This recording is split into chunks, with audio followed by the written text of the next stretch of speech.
It's funny because we always like mess up Wait, when we're supposed to stop. Oh. Shall we begin? You aren't stuck in traffic. You are traffic. Let's begin now. Please get that bicycle-shaped object out of this shop. Oh, no, dude. No mix and match here.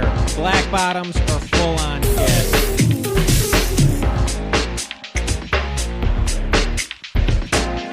Pedal on, bro. Pedal on. Let's begin now. Oh, geez. Learn the hard way.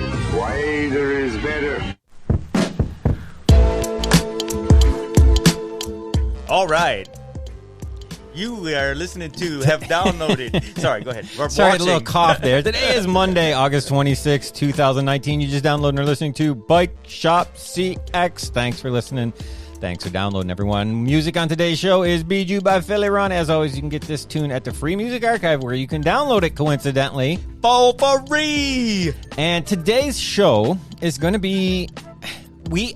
Dude, Mr. David Palin, Yes. the viewers just blew it out of the park these last couple Or weeks. as we say in Boston, they blew it out of the park. With the questions. So we are actually going to let you guys dictate the tech topic today, because the questions are stellar. We are about you, And dear we've got viewers. when we got quite a few of them, since you can tell CX is getting here, right, Mr. David? I've heard that. So we are going to just do questions. We're going to talk about what are you working on, and then get right into questions, which will give us several tech topics to talk about. And that's going to be the show. So That's it. Are you ready? I'm ready. Let's roll on, man. Let's get on with it. Oh, wait, I forgot. Let's get on with it. The All bike right. shop is open.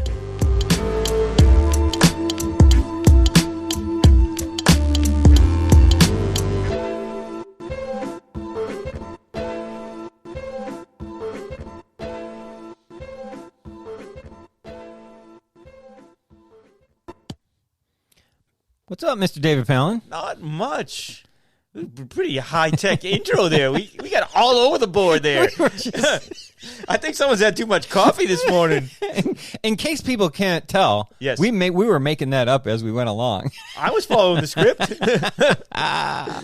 Oh, well, we've already had like this crazy morning getting to this point. Yeah. So Because Cross is coming.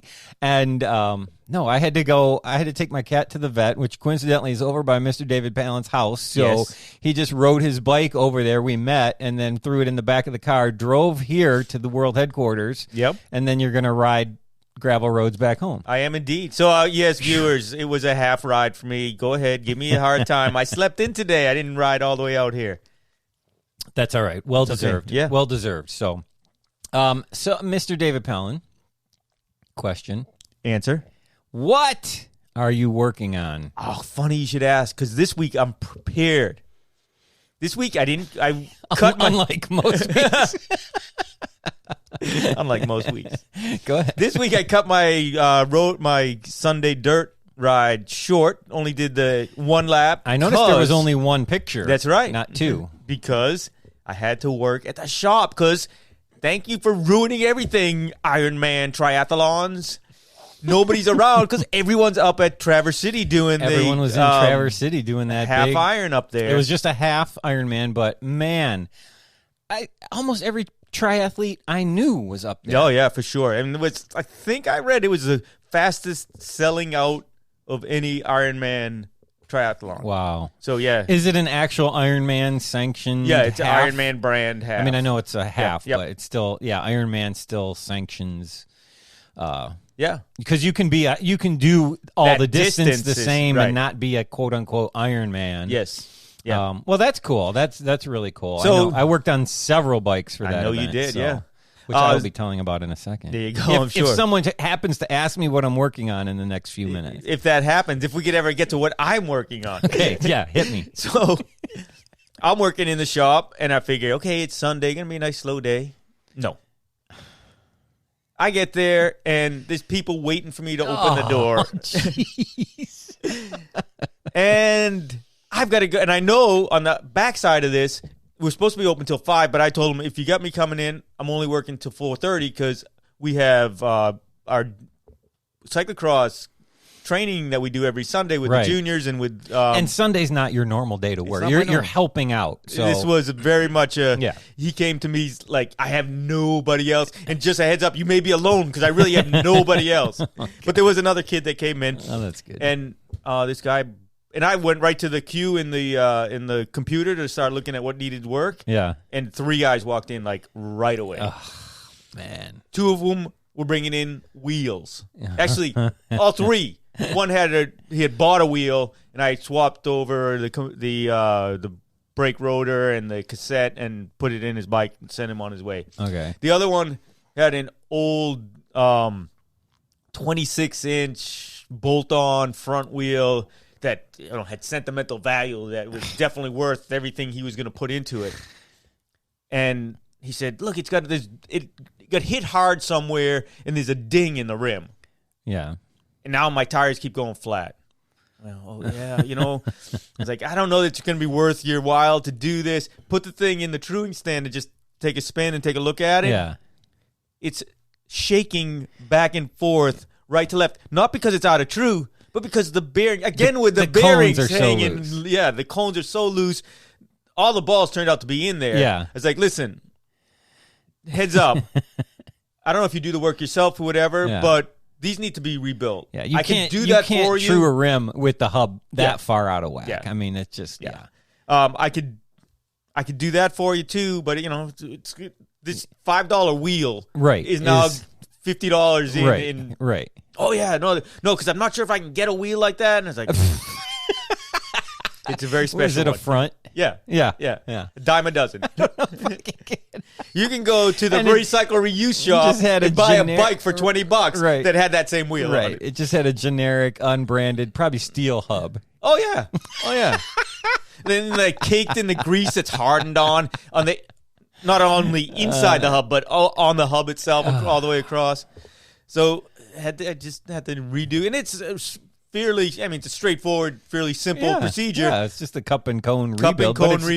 I'm sure it's filthy. I mean, like you said, the grease is hot. I mean, you're going to pick at the grease because just using a rag isn't enough, no, right? No. And while I'm doing this, I'm surprised it even had grease in it to begin with, because a lot of those I don't know that I would call it grease, but a lot of those department store wheels, they don't even have, so maybe somebody actually put grease in it at some point 14 years ago. And then this other guy comes in at the same time with a beautiful Ibis wheel. Mm-hmm. It wasn't full fat. It was like one of those 650 plus wheels. And he's like, I broke a spoke. I'm from Arizona, and we're on our way up to the UP today. Today.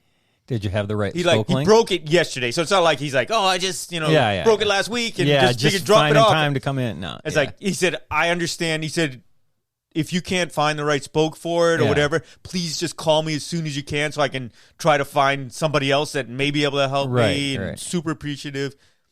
And so I was looking at it with him, and I said, oh, and you have this? And as I looked, he's got this, what they call those bacon strips they have, the plugs. Oh, yeah. Hanging out of the side of the tire.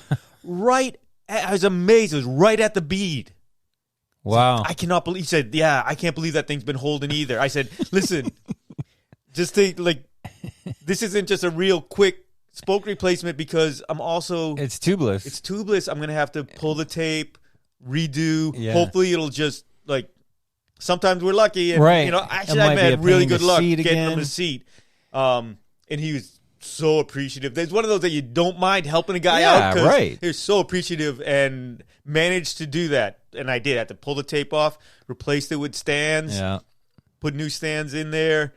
And actually when it reseated, that little piece of bacon actually got wrapped in. Oh. So it was no longer just sticking out the side of it, which is probably better. And I showed it to him. I said, there's no sealant or anything coming out of here. I would just leave it. Yeah. And there we go. And I also... So you had the right spoke length.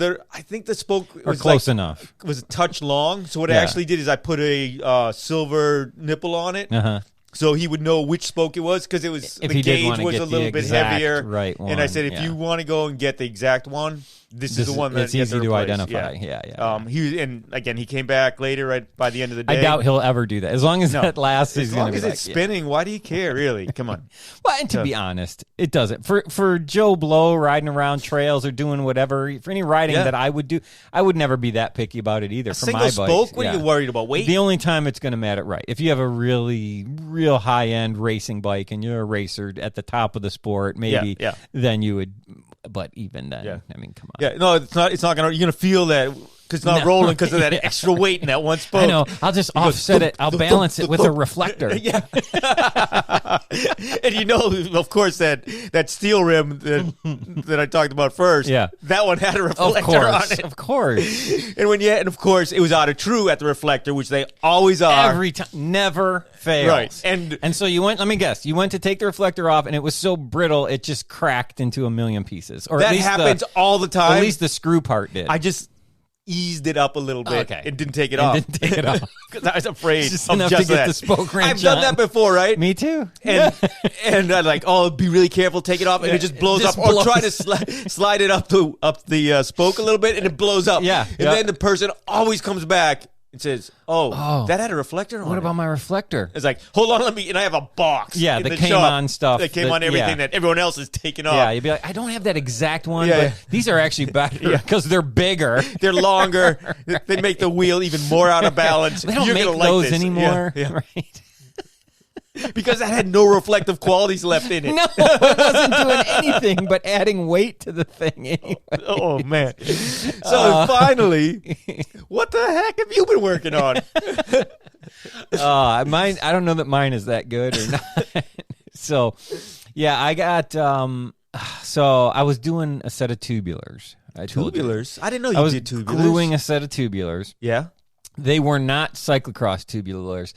In a way, thankfully, because of what I'm about to tell you. So I had them, so they had two layers of glue on the rim. Yeah. Base tape was glued. Yep. Everything dried for 48 hours. Okay. Because that's all the time I had because it was for a triathlete that was in that race in Traverse City last weekend.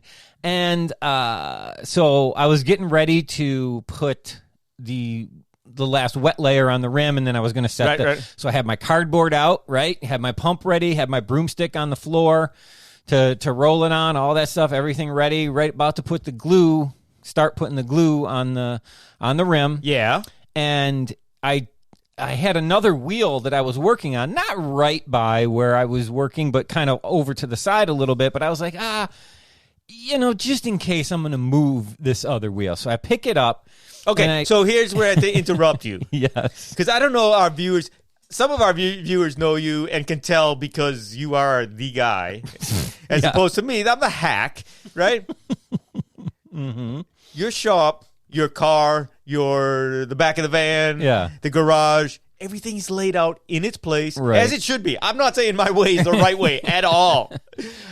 Everything's laid out for the most part so that you know where everything is. Right. You're not kicking things around on the floor while you're working around there. Right. When you use a tool, use your tool, you put it away. Yeah. Okay, so continue. So I take this. Yeah, I had the other wheel that was this one's partner was already hanging on a hook. So I'm like, I'm going to stick this other one on the hook next to it, which is open.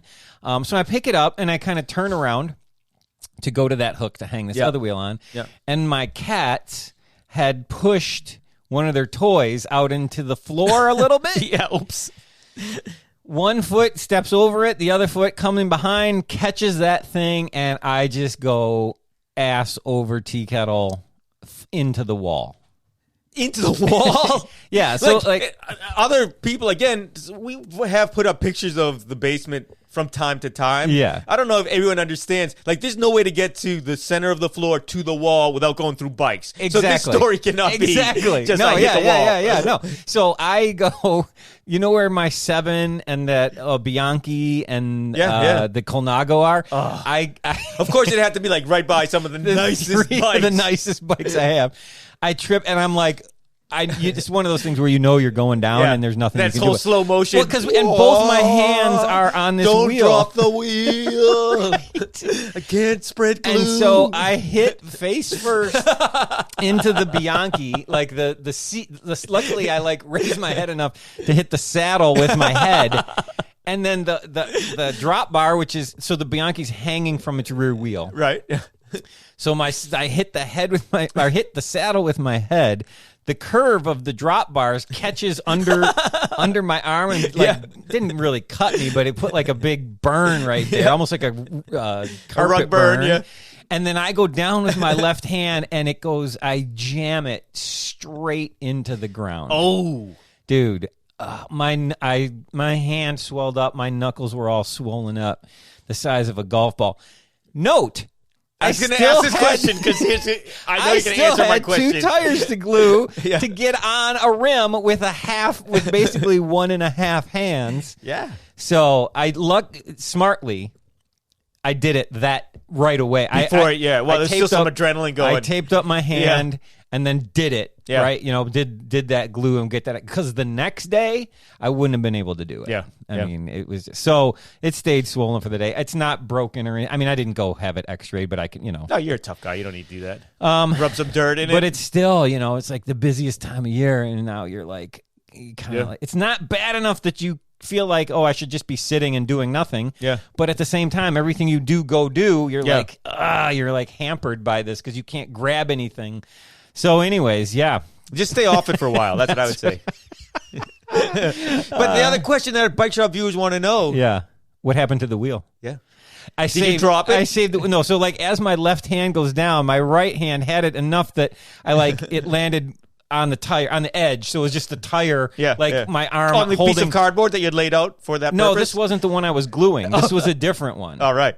So it was a clincher, and it had a tire that was inflated and everything. Oh, gotcha. So I would just kind of like landed with my hand on top of the wheel on the tire, and the other part, and the tire was on the ground. Yeah. So I put pressure on it, but it was in the direction of the normal pressure. It wasn't like I side loaded it and tacoed it or something. You did put it on the PK lie, I'm sure, and made sure that it was dead on. I did check it really quick, and it was fine. It was fine. So, just miserable, and I've been miserable ever since. And I'm trying to get ready for the Alma GP. The Alma GP? Is that coming? I'm getting the Airstream ready for the Alma GP. Yeah. So that's coming. And, we should talk about this because this show's not going to be up until afterwards. Okay, so we can talk about it? You and I are doing... Or we have done. If this is going up afterwards, right? We haven't done it yet, but we've already done it in some ways. I think we're doing what, 10 days to go? 10 days to go. If people don't know, the Alma GP, JB Hancock, the PT Barnum of Michigan Cyclocross, always puts up little videos as we count down to the days. I think from day 13 or 14 to the actual day. So we are going to be day 10, which is coming out in 2 days. Now, we didn't do one last year. We did not. We were not. I asked to do one. It's not that we refused to do it. No. And nothing against anybody that did them in the past. Yeah. They were okay. They were good. They're cute. I liked them. I laughed. Right. Yeah. And then he asked us to do it this year. It's like, we can do that. We can do that. Those aren't that big a deal. And now, at this time when you're listening to this or viewing this, you've already seen what we've done, which was top notch, of course. But at this time, when you aren't viewing this, when we haven't done it yet, we're nervous. In the meantime, 13 and 12 have come out. Tyler Cloutier, the Texarkadian. His was brilliant. Brilliant of mind and execution. So, I saw Tyler's and I'm like, well, Tyler went above and beyond. Yeah. It's no big deal. You did make the comment, this is the best thing I've ever seen on Instagram. He did a really good video, but he went outside the norm. Yeah. Then I wake up this morning. I know. The first thing you do when you wake up this morning. And JB had just posted Scott Herman's for day 12. Oof. And I was like, oh my God, this is big time now. Right. So we got to tune our instruments. We're going to sing. We're going to dance. We have something to live up to. I mean, we got to raise our game. Whatever we do. We do. So people go back and go to the Alma GP Instagram account, and we'll be day 10. It should already be up by the time you're listening to this, but we haven't done it yet, and we're a little early. But we got some good ideas. We do. We got some good ideas. Yeah, We're right now. We're storyboarding some stuff. We're throwing it against. We got a producer on hand, and is the director going to be here by the time we're done recording this? Yeah. Film crew's on the way. All right. So Mr. David Palin, yes, sir. I have another question for you. What did you have with your breakfast this morning to drink? So this morning, and you want me to say I had Grimpeur Brothers? You want me to say either hello, Cyclocross friends, or you want me to say the full schleck? The full schleck. I didn't have either of those.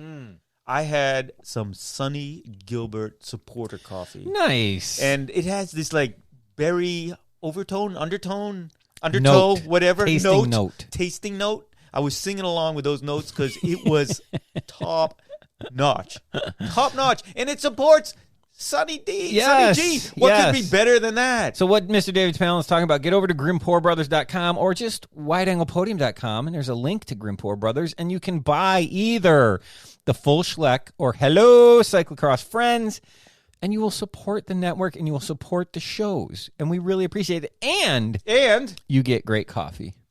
Which is a bonus.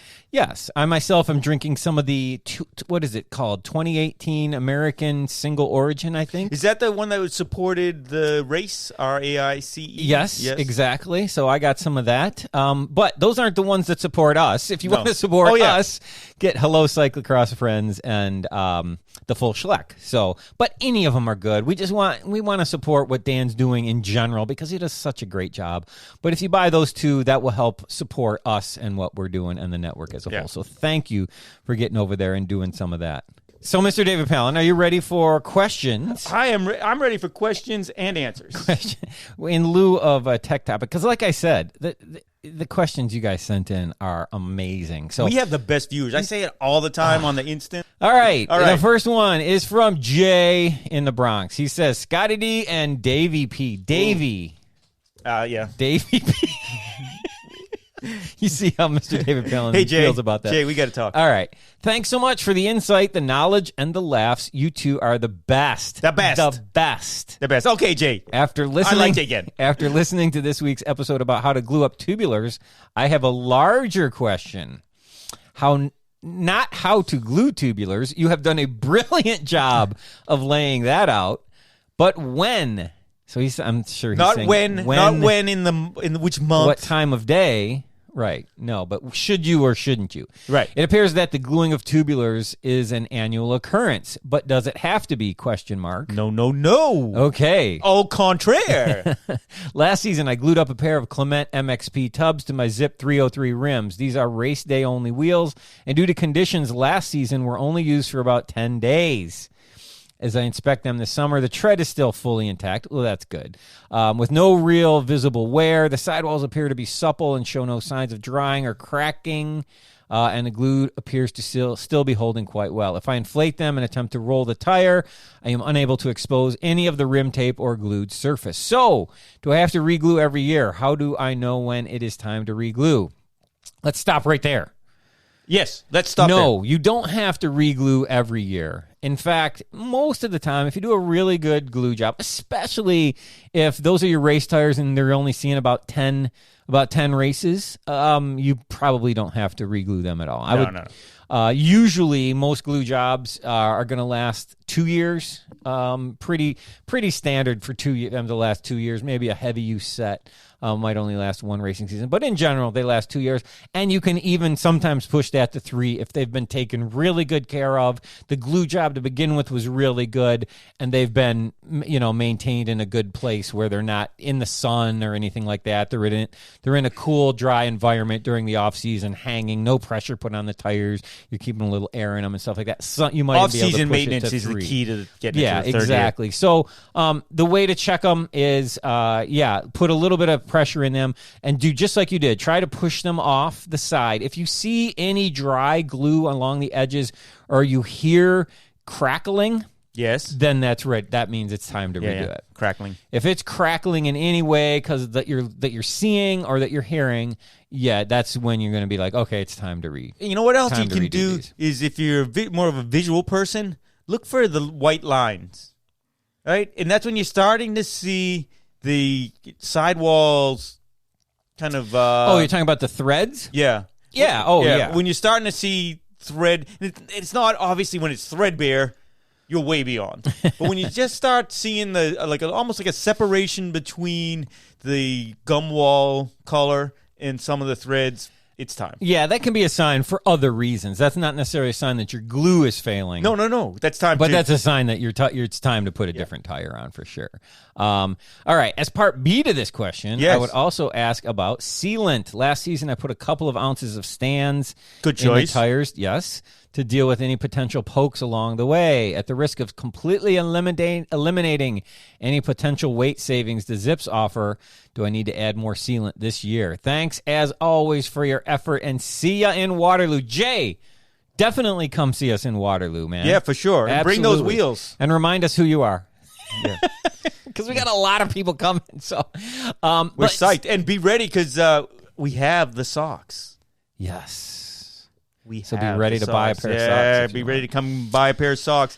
But, okay, if you're running Clement MXP, they're for the tubeless tubulars. That is a case where sealant works really well. Yeah. The Clement tubeless tubulars, I think sealant is definitely something I would put in just to ward off any potential problems. And you definitely need more this year. Yes.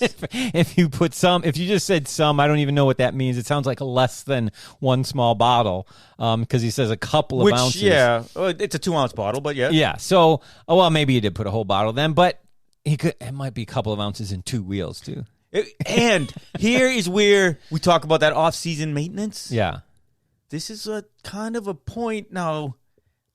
We always talk about you need to enter air. You need to put more air in the tires as they deflate in the off season. Mm-hmm. Here would be a good idea to give them a spin every time you're putting air in them, sure. at least. Because if you now have a big glob at one point, obviously the low point wherever it's been sitting for the off season, it's going to feel funny in there. You have an issue. Then you may be having to replace these tires before they're due. Correct. And if you just do some simple maintenance, like I said, keep them spinning a little bit during the off-season and stuff, that won't become a problem until the tire is already worn out anyways. Right. So it's not that big a deal. So Other point, Jay. You say here, at the risk of completely eliminating the potential weight savings of the Zips. Well, the truth is... You've already done that by racing them in cyclocross race. Well, that's true, too. But if you would have the same tires... with the same sealant on a different set of wheels. Right. So it's going to weigh X plus 1. Right. So you're still getting the advantage of the Zips. Yeah, you're still getting the advantage of the Zips. Right. So and the advantage of knowing if someone steps on your wheel in the sand on a race, it'll blow up and you will have a mortgage payment that you miss. No, we're not. I love Zip wheels. Yeah. We're just Zip kidding. Course 30s. Those are stout wheels, yeah, too. We're just joking about carbon wheels in general in cyclocross. Because we like to do that. All right. Go on, Mr. David Palin. Dear Mr. Misters. They think we're a band now, Mr. Mister. We're a singing group or something. Well, maybe if you've watched the Alma GP video, you know Mr. Misters may be a very good description. Some months back, there was a rumor that swag at Trek CXC was going to include a Bike Shop CX onesie. I don't remember this. It's like I haven't gone back and listened to the shows again. No, me but there either. was something where there was a onesie involved, but I'm not sure. My excitement could barely be contained at this news, as my wife and I are expecting our first kiddo at the end of September. Congratulations. I am so excited for you. This is Brent. You're going to miss some of cyclocross season. No, he's not. He better hope it waits till the end of September, because if he's in Madison... Yeah. Brent's going to want to be getting to the Waterloo race. Of course. He's going to want to be at the Alma GP, so if the baby comes early... He better hope that baby waits all the way till September. Yeah. All right. So, yeah, that as it may. His wife goes into labor the day of the World Cup. Brent, you're in trouble, man. Oh, you're going to be... we won't see you in Fayetteville, that's for sure, if that happens. After some time has passed, I've come to the sinking realization that this rumor was, in fact, a joke. Don't come to us for rumors. There's another podcast that's in charge of the rumors. Yes, right. So my question is, what's it going to take to make a run of Bike Shop CX onesies a reality?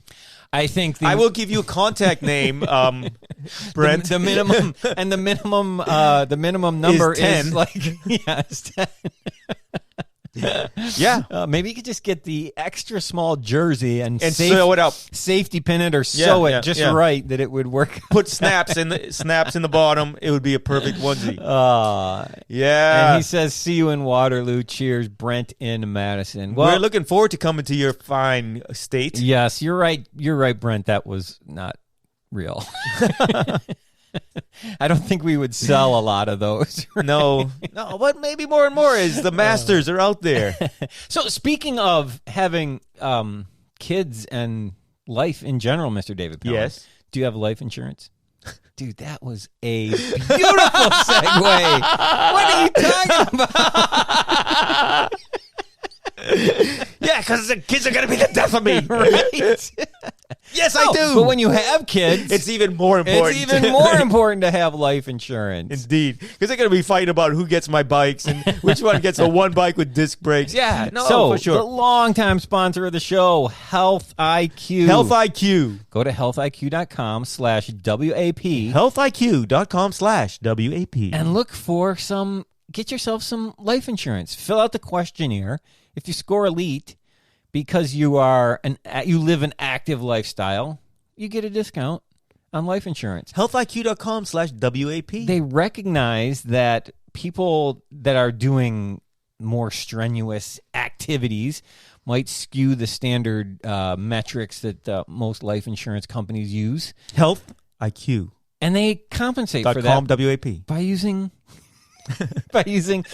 other metrics, so they can tell, no, the reason you skew BMI is because you have high muscle mass, not because you're out of shape. So things like that, just simple things like that, that can save you tons of money, get you great life insurance coverage, and they have been a supporter of this network for a long time. healthiq.com/WAP. Yeah, so do us a favor, get over there, check that out. Just do the questionnaire, and do it with the WAP and see what you think. That's all we ask, and it really is an easy way for you to help out the network, help out the show, and we really appreciate it. Support the people that support our sport. Here's a way to do it that is harmless free to you and simple to do, and you might benefit from it. Indeed, you may. All right, let's continue on. I'm going to read the next one. This is from Justin, who says he's drowning in humidity in Savannah. Yeah, it can be hot down there. We were drowning in humidity there, in Michigan, so I know they were were drowning in humidity in Savannah. All right, so Justin says, hello. I once lived in a world where all of my disc wheels had 6-bolt hubs. Unfortunately, one of my sets exploded spectacularly. I mean, if they're going to explode, spectacularly is the way to do it. And I've been using a set of center lock wheels much more regularly in recent days. I use the center lock wheels for road training and gravel rides, 40mm slicks at all times, and throw a set of tubulars on for cyclocross-specific training days. Okay. Switching back, I lost that for a second, but yes, I get it. Switching back and forth between these two wheel sets isn't a big deal during the week, as recentering my TRP spires takes little to no effort whatsoever. But the center lock wheels will be my pit wheels for race days, and I'd hate to find myself in a situation where I need to switch wheels and my brakes are dragging. Mm-hmm. I'd love to learn the best method for properly spacing my rotors so that they match on both wheel sets. But when I asked Little Guy, he grumbled something about rim brakes. Good for Little Guy. You know I'm with Little Guy on this. Yes. We're both not very tall people. Thank you for your help. Justin, drowning in humidity in Savannah. Okay, Justin. If you're going to space one, you should space the 6-bolt, not the center lock. You don't really want to space center locks. I don't like that whole idea. Yeah. So, you want to just space the 6-bolt with a 1/2-inch washer. With whatever spacers it takes. I mean, I don't know. There's no other simple way to do that. So set up the center lock first. Set up the center lock first. Then and get the spires placed. And then space the 6-bolt to match the center lock. And you want to use 3 of those double spacers. You don't overlap them or anything. You just use 3, 2. So as you got the 6 bolts that go around, you're going to use 1 on 2 bolts, then skip and then the next one on the next 2, and then the next one on the next 2, and you'll get the right thickness spacer to come out with where that rotor needs to be. That being said, we're assuming here, maybe we shouldn't assume that he knows that there are spacers for these. Yeah, right? and just go to your LBS, man, and they'll have them, or if they don't have, they'll order them for you. Get them really quickly. Here's the thing: we get this question all the time, Mr. David Pellin. We do, and we always try to deflect it. If all you have in the pit is a set of wheels, right, and you don't have somebody pitting for you that's just going to swap you out a bike that you can grab and take off on, right. I don't know that the little amount of time it takes to center the brake is going to matter that much anyways, right? If you've got to come in and swap wheels yourself. Yeah, but you have to take out your T25 and take it off and squeeze it. At that point, are we talking about something that's going to matter? Yeah, especially now, which we're assuming it's a through axle. Yeah. You're right. I mean, in some ways, I don't know. Maybe he has a cordless drill that he uses to get that through axle in real quick. People ask us over and over and over again, though, what's the secret to making so that I can put 700 different wheels in my frame and none of them rub? And the answer is there is no secret. If you go into the Pro Elite World Cup pit, right? And they don't have just wheels sitting in there. And they swap wheels on bikes because of, say, weather changes or something like that. Right. They are adjusting the calipers every single time. And let's go back to if they are swapping for wheels, what they're doing is they're giving them another bike. And then then the mechanic has the time to the half lap or lap or whatever it is to do it correctly. Correct. So that's a different situation. So if you've got to come in and swap wheels yourself anyways, I mean, I would space my 6-bolt so that it's as close as possible to the center lock, and you might get lucky and you might be able to make it so that it doesn't rub at all. Right. But you might not. You might only be able to get close enough so that it just rubs a little, and you have to quickly recenter that. But this is common practice with disc brakes. There is no great solution that we can, because like I said, we get this question all the time, Justin, from lots and lots and lots of people. And how many times we go to local races, and even occasionally at the bigger races prior to the 1-2 race, the pro race, you see a set of wheels TP'd in the pit. Yeah. And I get it. Hey, you know what? You paid to race. You want to complete your race. Sure. You're going, even if you're at the front end of that race, when you go into the pits, you will be. By the time you swap wheels, you're going to be so far back. Even if it's just one wheel that you need. At that point, you're, like you said, you're probably racing just to finish anyway. So what does another 20 seconds, cost you? Really? Or a dragging brake. Either one's going to cost you time in the long run, right? You're going to get a better workout if you have the dragging brake. Exactly. So, but even, and I know sometimes people imply that if you have all the same hubs that you don't have to do this. That's not true. No, it's not. You can have the identical hubs, and the discs will rub on one and not the other. Even the super high-end custom hubs. Yes, they're not the same. And people that tell you they have different rotors on them, I mean, even with everything exactly the same, if you swap the wheels, one will rub and one won't. Right. It's the reality of discs. So, but definitely space those, get them as close as possible. Like I said, you might be able to make it work perfectly, and off you go. There you go. Off you go, my lad.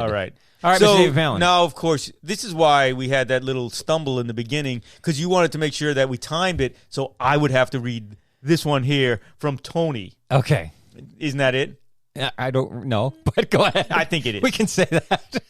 Hi, Scott.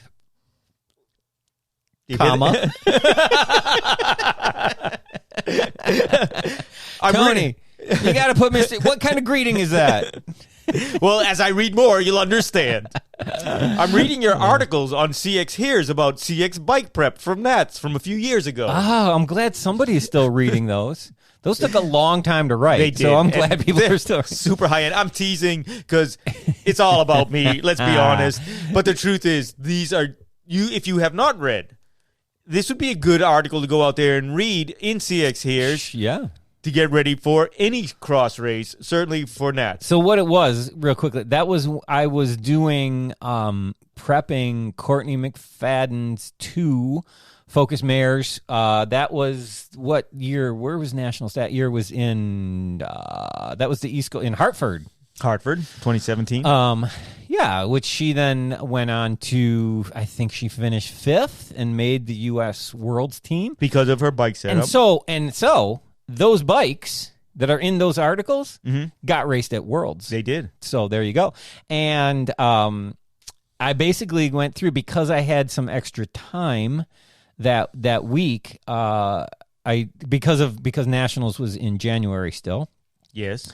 I went through and photographed. But another thing to think about is everything that happens in those articles I was doing during the season, that was all getting done in 1 week. From, race one weekend, all that same stuff would get done during that week and be ready to go for the next weekend. The reason why I never made the articles for any of that is because I didn't have time when you had to do it that fast. Right. Yeah. But when I had that few extra weeks, I could stop and take some pictures and stuff and write up what I was doing. So there you go. Yeah, and they came out good.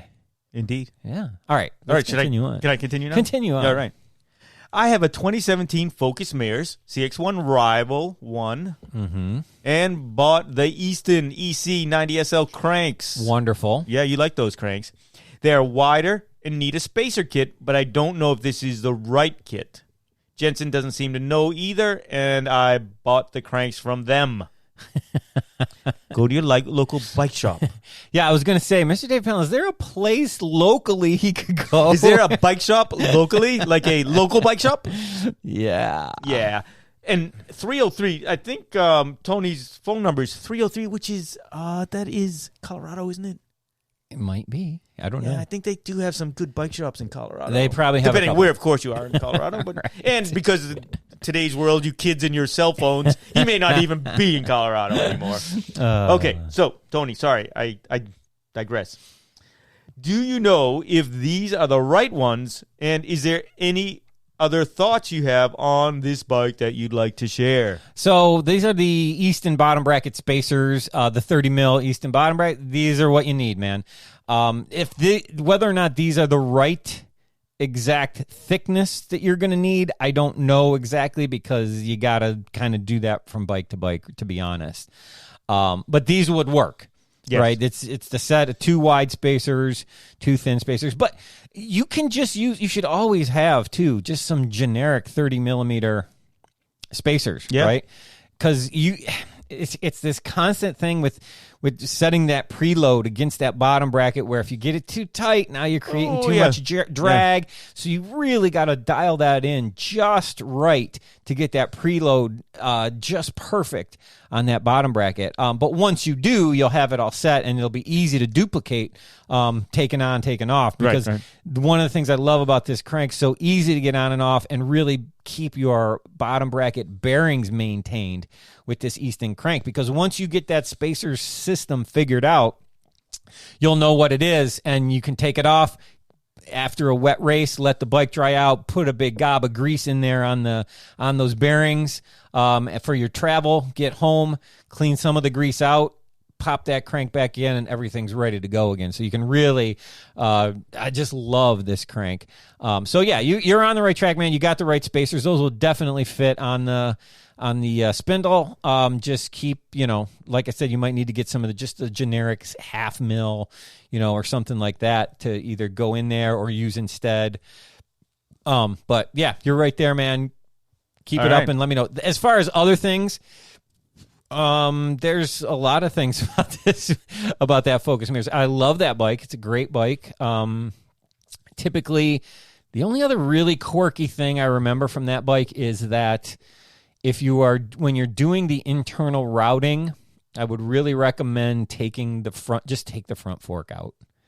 It will save you so much time and effort, and it will make a really difficult job where you're swearing at the thing into something that takes you 5 minutes, and you'll have no problems at all. So, and the SRAM thingamajig, the hydraulic connector that you can disconnect and reconnect fits through the internal routing, so that's really good. That is big. Yes, very, very helpful on that frame. So, yeah, I really, really like that bike. My dad still has that frame, and he's still riding it now too. So, there you go. I have a Focus from I have a 2017 still. I thought but you it's had a Shimano setup, and then I have a 2016 that's the SRAM setup. So. All right, Mr. David Palin. All right, let's go on to the next one. Let's go on to the next one. But before we do that... Oh, there's more. Remember Whoop? I remember Whoop. Whoop. Oh, I've been seeing these, Whoop throwdowns now. Oh, you have? Yeah, because we have a number of viewers and personal friends that are now using Whoop. Yeah, it's big, I get these screenshots. Oh, look what my Whoop is telling me today. You worked harder than 88% of everyone. And then I get another one that's, I just did 6 days of Breck Epic. And I was at ridiculous amount of work for 6 days in a row. And Whoop just told me, or I think Whoop just told me I'm ready to go tomorrow. Whoop just told me I need sleep now. So today's episode is brought to you by Whoop. Whoop is a performance tool that is changing the way people track their fitness and optimize their training. Provides a wrist-worn heart rate monitor that pairs with the app and provides analytics and insight on recovery, strain, and sleep. Know when your body is recovered or when it needs rest by getting to know your nervous system through heart rate variability and quality of sleep. Automatically track workouts and get strain scores that let you know how strenuous training was on your body, and see even more data like average heart rate, max heart rate, and calories burned. Check it out. Whoop just released a new Whoop Strap 3.0, which is technically free, right, Mr. David Palin? Yes, indeed. The equipment's free. You pay for the subscription. So 5-day battery life, so that's great. And off you go. And check it out. It's real sleek looking, a nice design. Yeah. Not real in your face or anything like that. So check it out. Get over to use the discount code BIKESHOP for 15% off your 12 or 18-month membership at whoop.com. And use Bike Shop. Yes, just one word, Bike Shop, boom, 15% off. So, tell them you know us. I'm sure they'll care. All right, Mr. David Palin. Yes. You ready for the next question? I'm ready for the next question. So this is from John in Asheville, North Carolina. John, hello, Bicycle Gurus. I wanted to thank you for your helping me with my question regarding my recent gravel bike builds for my wife and me.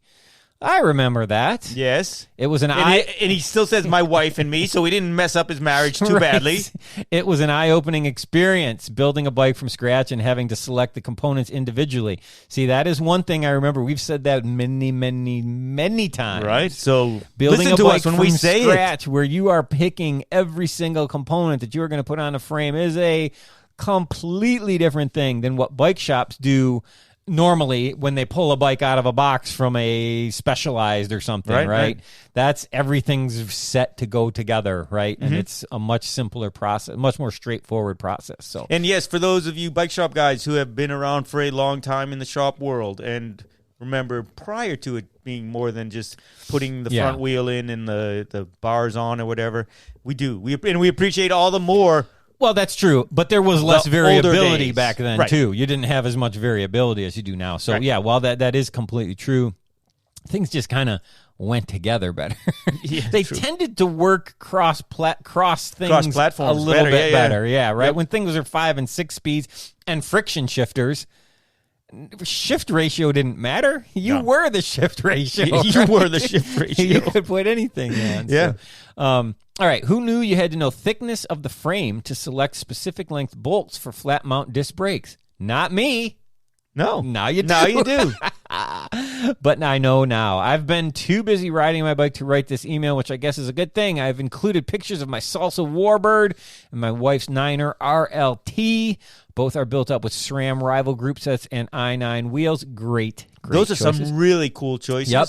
We are also running Vittoria Terreno Dries, run tubeless, which we both love. Another good choice. We ride On mostly gravel. forest service roads in Asheville, North Carolina, and come across varied terrain with plenty of climbing. I have also included a few pictures of my workspace in our new home. We look forward to seeing you both in Waterloo for Trek next month. Yeah. We are bringing the gravel bikes to check out the Midwest scene. Keep on doing great work. You both do informing and keep on doing the great work you both do, informing the masses on all things bike related. John from Asheville, proud WAP member. Oh, We had to include that one because there's no real question in there, but he's just praising us so much. yeah. I mean, If you want your question included, don't ask a question. just tell us how great we are. Yeah. But this was a follow-up to his question. Yes, it was a follow-up. I'm glad he got those working, and yeah, that's awesome. And I hope if you have him at Waterloo, bring him. I want to see him. Yeah. That'd be cool. I may bring my Warbird to Waterloo. Yeah, And, then we could have a Warbird party. I don't know if Dr. T will be bringing hers or not. I know she's going to bring the Huckaloogie. Okay. Don't know if she's going to bring her Focus, but I don't know that she can be without her. Because she was talking about when she's doing this half whatever. bringing a gravel bike to that. Yeah. She said, my dry bike is just, I can't get it dialed. I said, well, you'll put road tires on the Warbird and off you'll go. Well, I have to talk to some people that did this course because this is a first year for this race. Yeah. Traverse City is very hilly. It's not like your typical. That's the report that came back. It's not like your typical, you get on your tri bike and you go straight and nothing matters. So, with all those hills, I'm wondering, that tri bikes are heavy.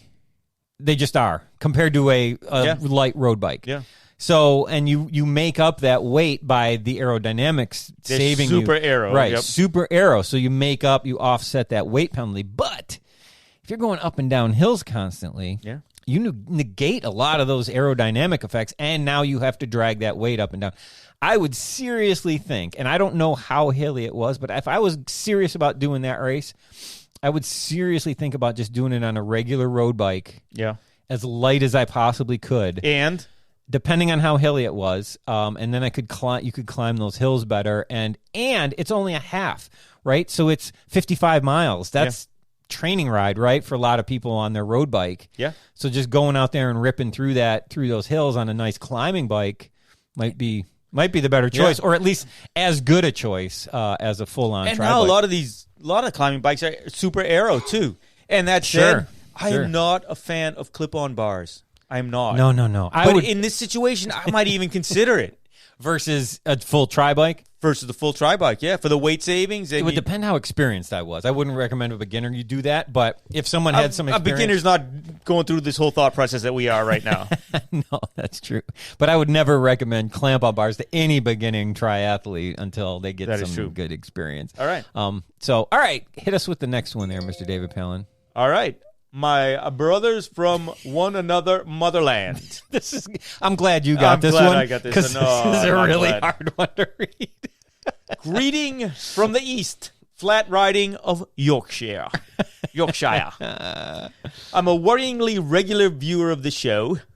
First-time botherer who also overstocks via Insta-spam at Coach, should I say? Yeah. Sure. At Coach Potentate. That's Potentiate, Coach_Potentiate. So send restraining order requests to whichever's most irksome. I'm looking to get a 700C 29er dynamo wheel built up to hopefully transfer between all three of my bikes. All three have 100 millimeter spacing. And I hope all three also have quick release. Yes. No. No. Yes. All right. Open UP Rodeo Lab Sport 2.0 with 15 millimeter through axle. There you go. There's the answer to the quick release.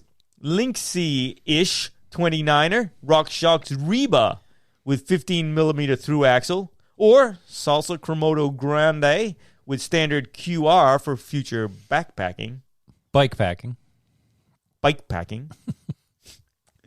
Shand Stocher All Road. Standard QR. All right, Mr. Dave Hunt, you're only halfway through this email, so you need to move I'm trying, man. It's not easy. It's got to roll off with a gauge belt drive, but let's not get into that now, eh? So, any recommendations for a dynamo hub with swappable end caps? I've supposedly looked into Sun and Shutter Precision, and they're either one or the other. The only one I've seen, Google that, with options is the KT, but this seems new to market, and there's not much information out there on it. Have you guys come across anyone successfully using one dynamo wheel across different axle setups? You could get a through axle straight 1/8" steer fork for the Stoder and forget about the 1/8" salsa, or see if I can get one custom made with a through axle to fit both. What you reckon? I need to get on top of this soon, definitely before Halloween. When everything ships in here may become scarily expensive. Hashtag no politics. I'm gonna have to hit up some WAP friendliness soon too before that double dollars. Any road up, keep fettling and gabbering. It's all grandly Tony. Man, oh man, I'm glad I didn't have to read that. That was difficult. But the simple answer is no. I don't know of anything that'll fit, of any dyno hub that'll fit through. The only thing he did not have in there was a bolt-on hub. Or a bolt-on hub or a 12-millimeter through axle. Oh, right? yeah. You got 2 15s. Yeah. Tony, no, man, sorry. I mean, I don't know. Don't have my finger on the pulse of dyno hubs right now. Do they have a pulse? I just bought a dyno hub, but it's just a quick release for a commuter bike. Yeah. That I'm building a wheel for. But other than that, no, I don't know. I don't know what you're gonna do there, dude. I would probably just build up different wheels. Yeah, or just choose the one bike that's gonna be the quiver killer. Yeah. That you need the dyno hub. Yeah. So, but thanks, Tony. Tony is a friend of the pod, so we definitely wanted to include that in there. Yeah. Right. So, all right. And you just want to see me mumble and trouble and trip over it all. Yeah, of course. Yeah, that's why I set that up that way. All right, so the next one is from Jan, friend of the show, friend of the pod. Jan's had sent us emails before. All right. I think he's got some fit questions in this one, Mr. David. Yeah, that's why you're reading it. All right. I bought a new CX bike, 2018 Norco Threshold, and it's a big upgrade from my 2011 Ridley X-Fire. The bike that was hurting my back on long rides. We remember that, right? Yes. I've been tinkering with the fit of the bike, and I really like how it feels while I'm on it and pedaling. The one problem I have... That's when it's best to have a good fit, is when you're on it and pedaling. Yes. Right. You can have... If you're not going to be on it and pedaling, even a crappy fit is okay. Yeah. When you're standing beside the bike and you're feeling good, that's okay. But it's even more important that when you're on it and pedaling... It's a long email. I should let you go. The one problem I have is that my hands and my forearms will tingle and feel numb after a ride. Sometimes after just 20 minutes of easy descending. The Norco has rival hydraulic discs, so the hoods are bigger than my Ridleys, and I could maybe understand the hand tingling as me having my weight shifted too far forward, but this thing where my forearms also tingle like the circulation has been compromised really confuses me. This was the first bike I've ever had that does this, and I don't really even know where to start adjusting to fix this issue. From the standpoint of pedaling and driving, the bike feels incredibly good. So forearm tingling is the same as hand tingling. It's that kind of thing will transfer up your limbs like that, right? If you're cutting off the circulation or pinching a nerve in your hand, it's very possible that that's just translating to coming up your forearms. It doesn't necessarily mean it's two different things. Those are probably the same issue. And it's important to know which starts tingling first. There you go. Is it the forearm tingling now traveling southward? Yes. Or if your hands are over your head, northward? Or is it the finger tingling moving up your arms? But go ahead. So, all right. So, I think I'd like to hear a show just about bike fit and things to do when you have specific problems. In other words, we want to do a show just about you, Jan. Just for Jan. It's a Jan show. Yes. It's the Jan show. Okay, Jan. Sornak, do thing A, tight back, do thing B. A professional bike fit is obviously always is obviously always going to be best, but it would be nice to know the principles because I've had pro fitters do a bad job for certain disciplines. CX Fit isn't just road fit with a lower saddle, is it? That would be no. It's not the same. But you're oversimplifying it, right? Sore neck, do thing A. Tight back. I was going to go there. Do thing B. That's way too simple of a view of it. It's not that you can't. Those answers, what those thing A and thing B would be different across the spectrum depending on what the rider is, what they're on, what kind of position they're in to begin with. I mean, it's a million things. Right. So that's just making it way too simple of a problem. You said it was a bike fit question. I was going to be the answering guy. But you already said all my answers right there. Because I can read the mind meld. Yeah. A side note, you talk a lot about tires on your show. We do? No. He misspelled tires, by the way. T-Y-R-E. No, kidding. But something this new bike has made me realize is that geometry is a big factor for grip as well. All things being equal, tubulars are better than clinchers, but where I am right now is that my Norco with clinchers steers and corners better than my Ridley with challenge tubulars. It might be if someone is having trouble with grip, it's the bike, not every bike is created. Well, okay, now I'm going to answer your question, okay? So, yes, when we talk about tires and grip, we're talking about you on your bike. Right. So the varying tires will do it. But it is a very good point. Yes. And we did actually talk about this when we talked about trail on a bike with our last show. Yes. But yeah, and of course geometry is going to play a factor. This is why different bike manufacturers make different geometry. And it's also why anytime you know, all those geometry numbers that the frame manufacturers, they're there for a reason. Yeah, they actually mean something. Now that you know, if you know you like the geometry of this Norco better than you liked the geometry of that Ridley, when you go buy your next bike, you're going to want to compare those geometries, right? Yeah. And see, okay, wait a minute, I can't ride. This new frame isn't going to be a good option. It's got a way longer top tube in comparison to the seat tube than my current bike does, and that's going to completely change the positioning. Yeah. Or wait a minute, the bottom bracket drop on this is nowhere near what it was before, right? I'm way up higher. That's not going to handle the same as my bike that has lesser bottom bracket drop. So, yeah, of course, frame is incredibly important with as far as handling goes. But once you've got your bike, the thing that's going to set you up best for grip is your tire choice. Yeah. And all that said, had I understood how important geometry really is, I would have paid attention to Ms. Nagel in junior high school. Miss Nagel? That was your geometry teacher? That was my geometry teacher. 10th grade? Ninth grade geometry. Yeah, ninth grade geometry. I was on the math team. You were. I was a mathlete. You were? I was a mathlete. Oh my goodness. And I'm sure, if I'm not mistaken, I bet a lot of our viewers, the techno geeks that we are, a lot of our viewers are also mathletes. Oh yeah, for sure. I once. I don't want to tell this story. Hey, come to Waterloo. You'll hear the story because Scott will tell you. It's about come to Waterloo. Don't even tell us now. No, I loved math. No, I won't tell the story, but I loved math. Right until and then I had my advanced algebra teacher in 11th grade was just terrible. I couldn't stand her. And then one day, a year after I graduated. It came out in the newspaper. You read it in the newspaper. I ran into her on the bike path. Literally? This is when I was really fast on a bike. Yeah.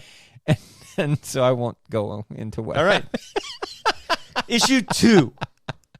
So on his new Norco came a new saddle, and it's a bit of a problem. I'm not really surprised. Here I am now. I'm on top of the bike fit stuff. It feels fine to sit on, which is good. That's what you should do on a saddle. Yeah. If a bit weird, it has pronounced center channel, which I've never had on a saddle before. But the surface is really tacky. When I'm remounting the bike, I walk onto it as opposed to the Van der Haar leap and catch the saddle on my inner right thigh and slide on. That happens to be the way that I teach, actually. I really prefer that method. But the saddle material basically sticks to my kit, so it only takes a few remounts before I feel like I'm rubbing my inner thigh raw. Any advice? Chamois cream on the outside of the kit on my inner leg? Deodorant? Is he sweating that bad from this or what? I would recommend New saddle. Yeah. So this, for instance, SDG made that's where I was going. Made a textured saddle for a while too. Some riders prefer it. Yeah, I really like my SDG saddle, the Fly. It's got a little bit of texture to it. It does not grip you as you get on, but it does almost grip you when you're steering that bike with your hips. Yeah. That saddle is right there. Yeah. Now, they do have that one that has like big rubber grippers basically for downhill. Yeah. Yeah. Totally different thing. I would never use something like that in cross. Right. But they did make one that specific. I remember, I think Drew used it for a while, off and on, depending on what he was doing. Yeah. And it's really, I think some people prefer that, especially when you get really muddy, wet conditions. Yeah. Because they start to slide around on the saddle. Yeah. Because everything's wet, right? You're just covered in mud. Your saddle's covered in mud. Even when we dry the saddle in the pit after the power washer and everything, sometimes it's pouring rain. So you can only keep it dry until you hand the bike off, and then as soon as they pick it up to run, it's wet again, and now they actually they get a textured saddle just for those situations where they know the saddle's going to be wet all the time. So cover the saddle in mud or talc, and it'll be good. Other people hate textured saddles and don't ever want to have one. And I'm thinking Yanni's in that. So as with any saddle, it's such a specific thing. The saddle I love, you're going to hate. The one you love, I'm probably going to hate. There's probably only maybe a few that we would both like. I mean, it's just a completely normal thing. If you get any new bike, expecting to replace the saddle is just one of those things. Just like expecting to replace any stock wheels, right? You're probably going to or pedals, you're just going to have to do that. Third thing. So the rear hub on my mountain bike seized this weekend. I think part of it is that I was often badly geared and had to really stand on the pedals for short climbs that caught me out. But I'm wondering if part of it is that I kept noticing the free hub would be loose enough to unscrew with my fingers. It would show up as a little side-to-side play in the wheel, and I would tighten it, but it would always come loose again. When I got back to the parking lot, I disassembled the hub with just my hands, and I could see the teeth on the pawls were obviously damaged. Was it the Jeep OEM hub's pawls were weak, or was it that it wouldn't stay tight? Yeah, hard to say. I tend to think it's because it wouldn't stay tight. Yeah. And that actually damaged the pawls, would be my guess. Yeah. But that is a guess going on those things. Make sure that your free hub is torqued to the right amount. A lot of people don't use a torque wrench. They think, just pull it down tight hard. enough. Yeah. And as the the common thing with torque is without using a torque wrench, we tend to over tighten small bolts and under tighten big bolts, which is what this is. So it's very common that without a torque wrench, someone could have been under tightening that, that could be the problem. Yeah. Or something could just be wrong with it and it keeps coming loose and you need to replace it. Yeah. And or the entire hub in general. And it sounds at this point it's time to replace that hub. Yeah, I would say, yeah. I mean, if you've damaged, you could just replace the pawls if they're all that's damaged, and you might, depending on how expensive the free hub was and how expensive the pawls were, if you want to give it one more shot before you reinvest in a whole wheel. But you might be at that point too. So good luck with that, Jan. That's too bad. Now he's going to make me read this one too. Note 2. My first ride on the Norco was the day I listened to Scott's holiday race recap. And it was absolutely the perfect thing to ride to. I'm excited for future editions. Well, that's good because we're actually working on the next one. All right. And by we, I mean me and, I'm doing the narration, and Doug from the Gravel Lot is going to do the music. He's laying down the tracks, man. Yeah. So he's dubbing. He's dubbing. He's dubbing. Last thing. Go ahead. Dr. Tracy Berman. Dr. Tracy Berman, Dr. T. Berman, Dirty Berman, Dirty B. I don't know. I think Dirty Berman or Dirty B are pretty awesome nicknames for a gravel racer. I agree. Dirty Berman or Dirty B? Oh, my goodness. God. We'll never live this down for reading that part of his email on the show. Oh, man. I love that he puts that at the end, man. Dirty B. Awesome. Dirty B. Oh, we got to get her a sticker for her frame that says Dirty B. I was calling her Dr. Dirt for a little while, but I like Dirty B now. Thanks for everything, Jan. All right, Jan, thanks for the email. I hope we answered parts of those questions. All right, I'm going to read the next one since you read so much of that one. Yeah. This is from Patrick. He says, hey, guys, first off, just wanted to let you know that I enjoy the show. You don't have too much time for anything else. Let's just skip into the rest of it. It's a good thing. I like to be able to work on my own CX bikes and have learned useful info while being entertained by your banter. Useful info and banter. Now we're going to get emails titled, Dear Useful Info and Banter. All right, leading up to this season, I decided to take apart the hydraulics of my SRAM CX1 levers as described in the Dangling Levers episode of your show. I'm happy to say that I was successful with the left non-shifter side lever. Problem is that I ran into a hitch with the right shifter side lever. For the life of me, I was not able to pop out the pin that holds the lever on its axis. You refer to the pin as an E-clip on the left side. I was able to pry it out easily with a screwdriver. On the right-hand side, it would not move at all. Have you ever experienced this before? I can't figure out what is holding it in place. Years of mud and sand? ? But seriously, any suggestions for popping this out? Thanks, Patrick. Patrick then followed up the next day with the following. My bad. I just need a bigger hammer. I finally noticed the E-clip on the right lever. I don't or didn't have an E-clip on the left lever. Not sure where I could find a replacement. Ideas. And this is why I include, even though he already solved this, I included it because someone else might be in this same situation where only one of the sides had the E-clip on it. I think he thought I was calling the pin the E-clip, not the E-clip. And Patrick, dude, go on Amazon and do a search for E-clip. You'll find you can buy a little set of E-clips like with 20 different sizes for $10. Yeah. And they've got like 10 of each size in each little compartment in this little container for like $10. Yeah. Just do a search for E-clips and you'll find them. Yeah, so, Just don't leave it out in the sun. Don't leave the E-clips in the sun? Yeah. Eclipse? They need to have a solar eclipse. Oh my God. Useful banter. Please read the next one. Oh, dear Mr. David Pallanan. Wait. Reread that, please. I'm not going to do it. I'm not giving in to you. I think sometimes Scotty D goes in and he changes the way people spell my name before he forwards the emails to me.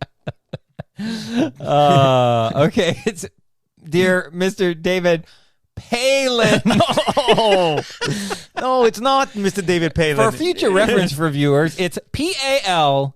It's like Alan with a P. Just like Alan with... All right, continue. I love that you waited a week to release that last podcast because it was released on my birthday, Magnus. Happy birthday, Magnus. I do apologize to Sonny G, who had to listen to only the Gravel Lot for another week. Just kidding, I'm subscribed to them too. I love how he feels he has to apologize as if the reason we did it was so that it could be on his birthday. Oh, that's why. That is hysterical. I love that. A lot of bike have been coming into my shop with the hardware on the V-brakes mounted backwards as to how I learned how to install them. So the larger washer is on the outside of the brake arm mounting point, and the narrow washer is on the inside, closest to the brake pad. Is this wrong? Boom, boom, boom. Do we have that? No. Wrong one. Is this wrong? What does this do to the braking performance? Anytime I see that, I have flipped the hardware around so the larger washer is closer to the brake pad. I will not be at the Trek World Cup. Oh, Magnus. I was really looking forward to seeing Magnus there, too, by the way. Yeah, I had a set of brakes I needed him to work on. Oh, and if you read this on the podcast, I am in Albany, New York. Nice. Now, had we not read it, where do you think he would be? That was actually, Magnus sent that as a second email, that one sentence. I just included it into the first one. All right, Magnus. Yes. No, don't do this, man. We talked about this a little bit on the last show, right? Didn't we talk about it? Well, we talked about the CPS washers. The CPS washers. That's what these point. are, Yeah. right? The caliper positioning system washers. Yes. Okay, so how these work, yes. If you look at a threaded brake pad, threaded rim brake pad, yes. Right? You picturing that in your head, right? Got it. It's threaded, and it's curved like the shape of the rim a little bit, right? So you match that curve.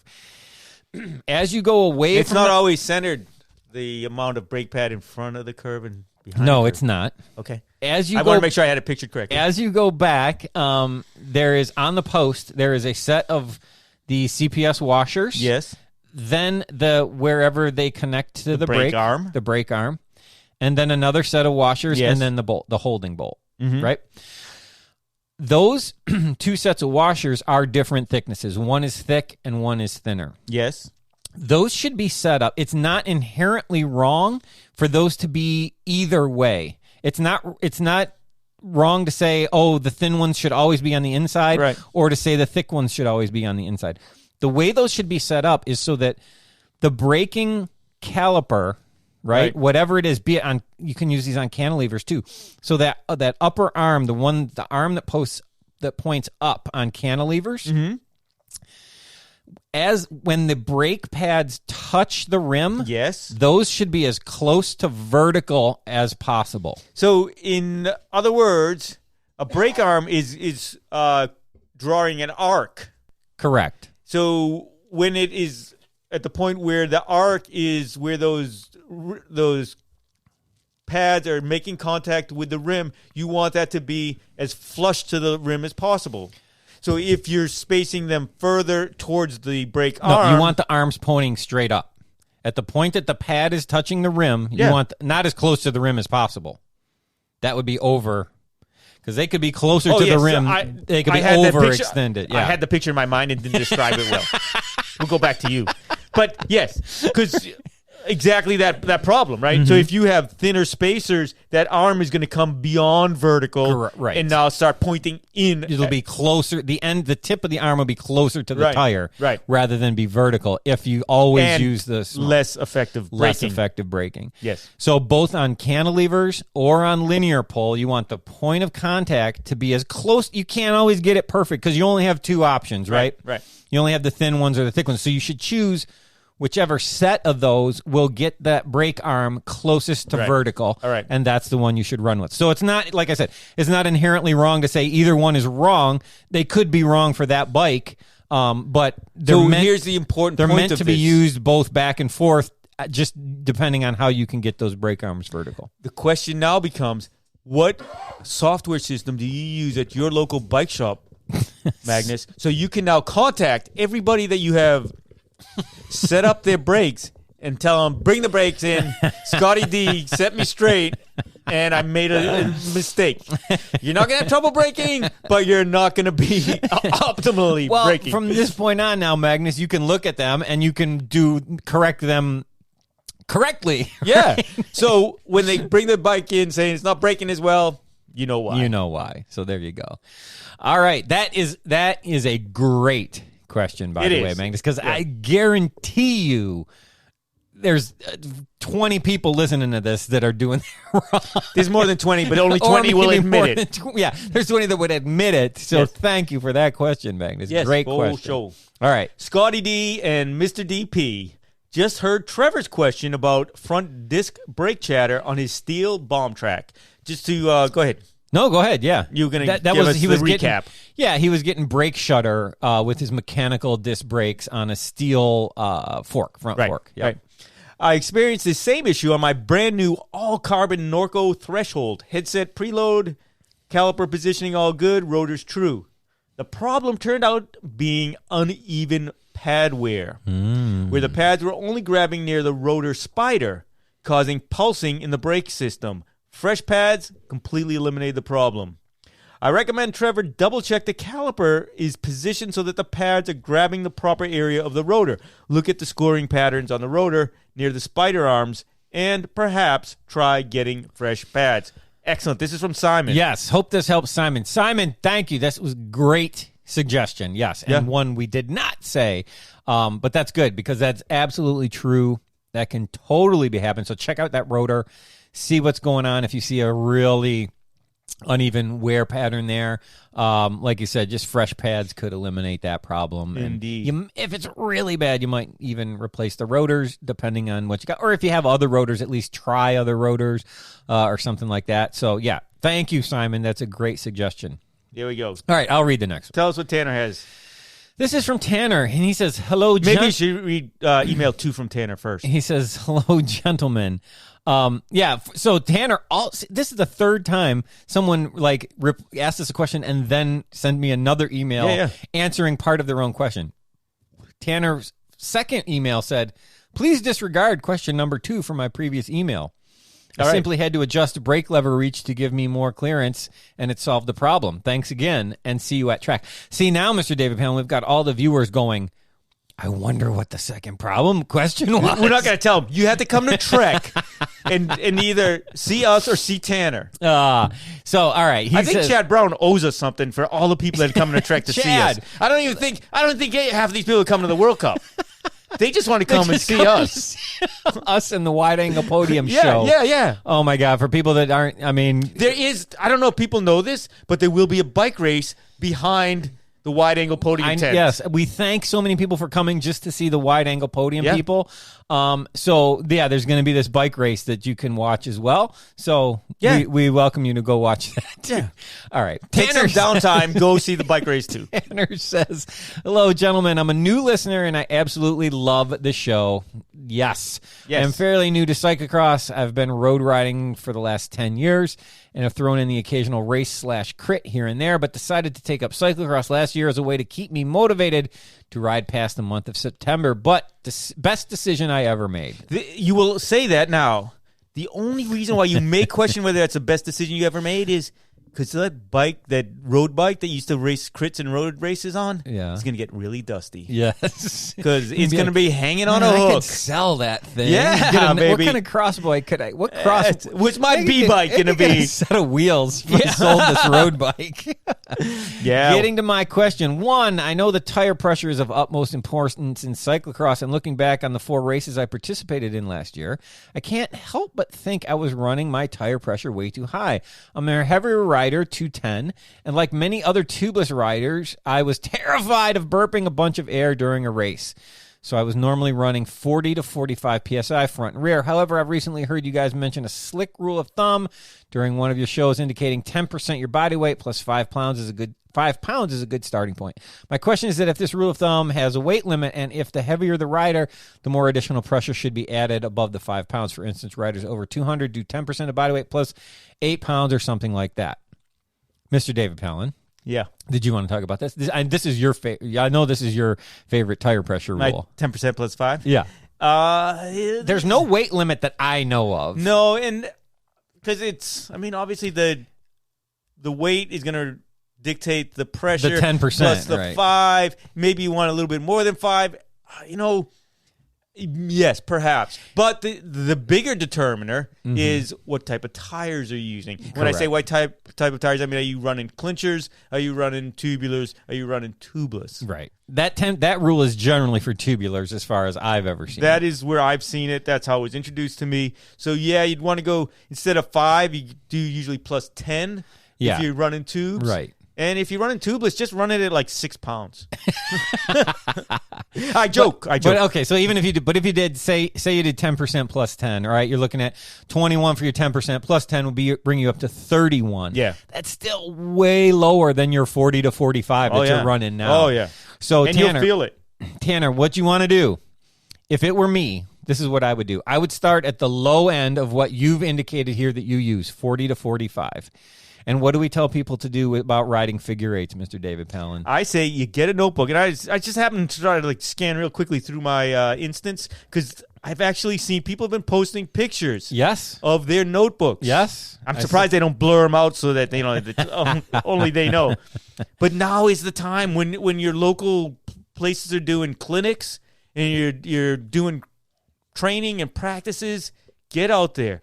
Mark what they do figure eights so you can learn how to turn the bike and do it on a side hill even better. And if you're a beginner, they can be big figure eights and work your way down. Right. Start wherever you're comfortable. Yep. And start at that, in your case, what did we say?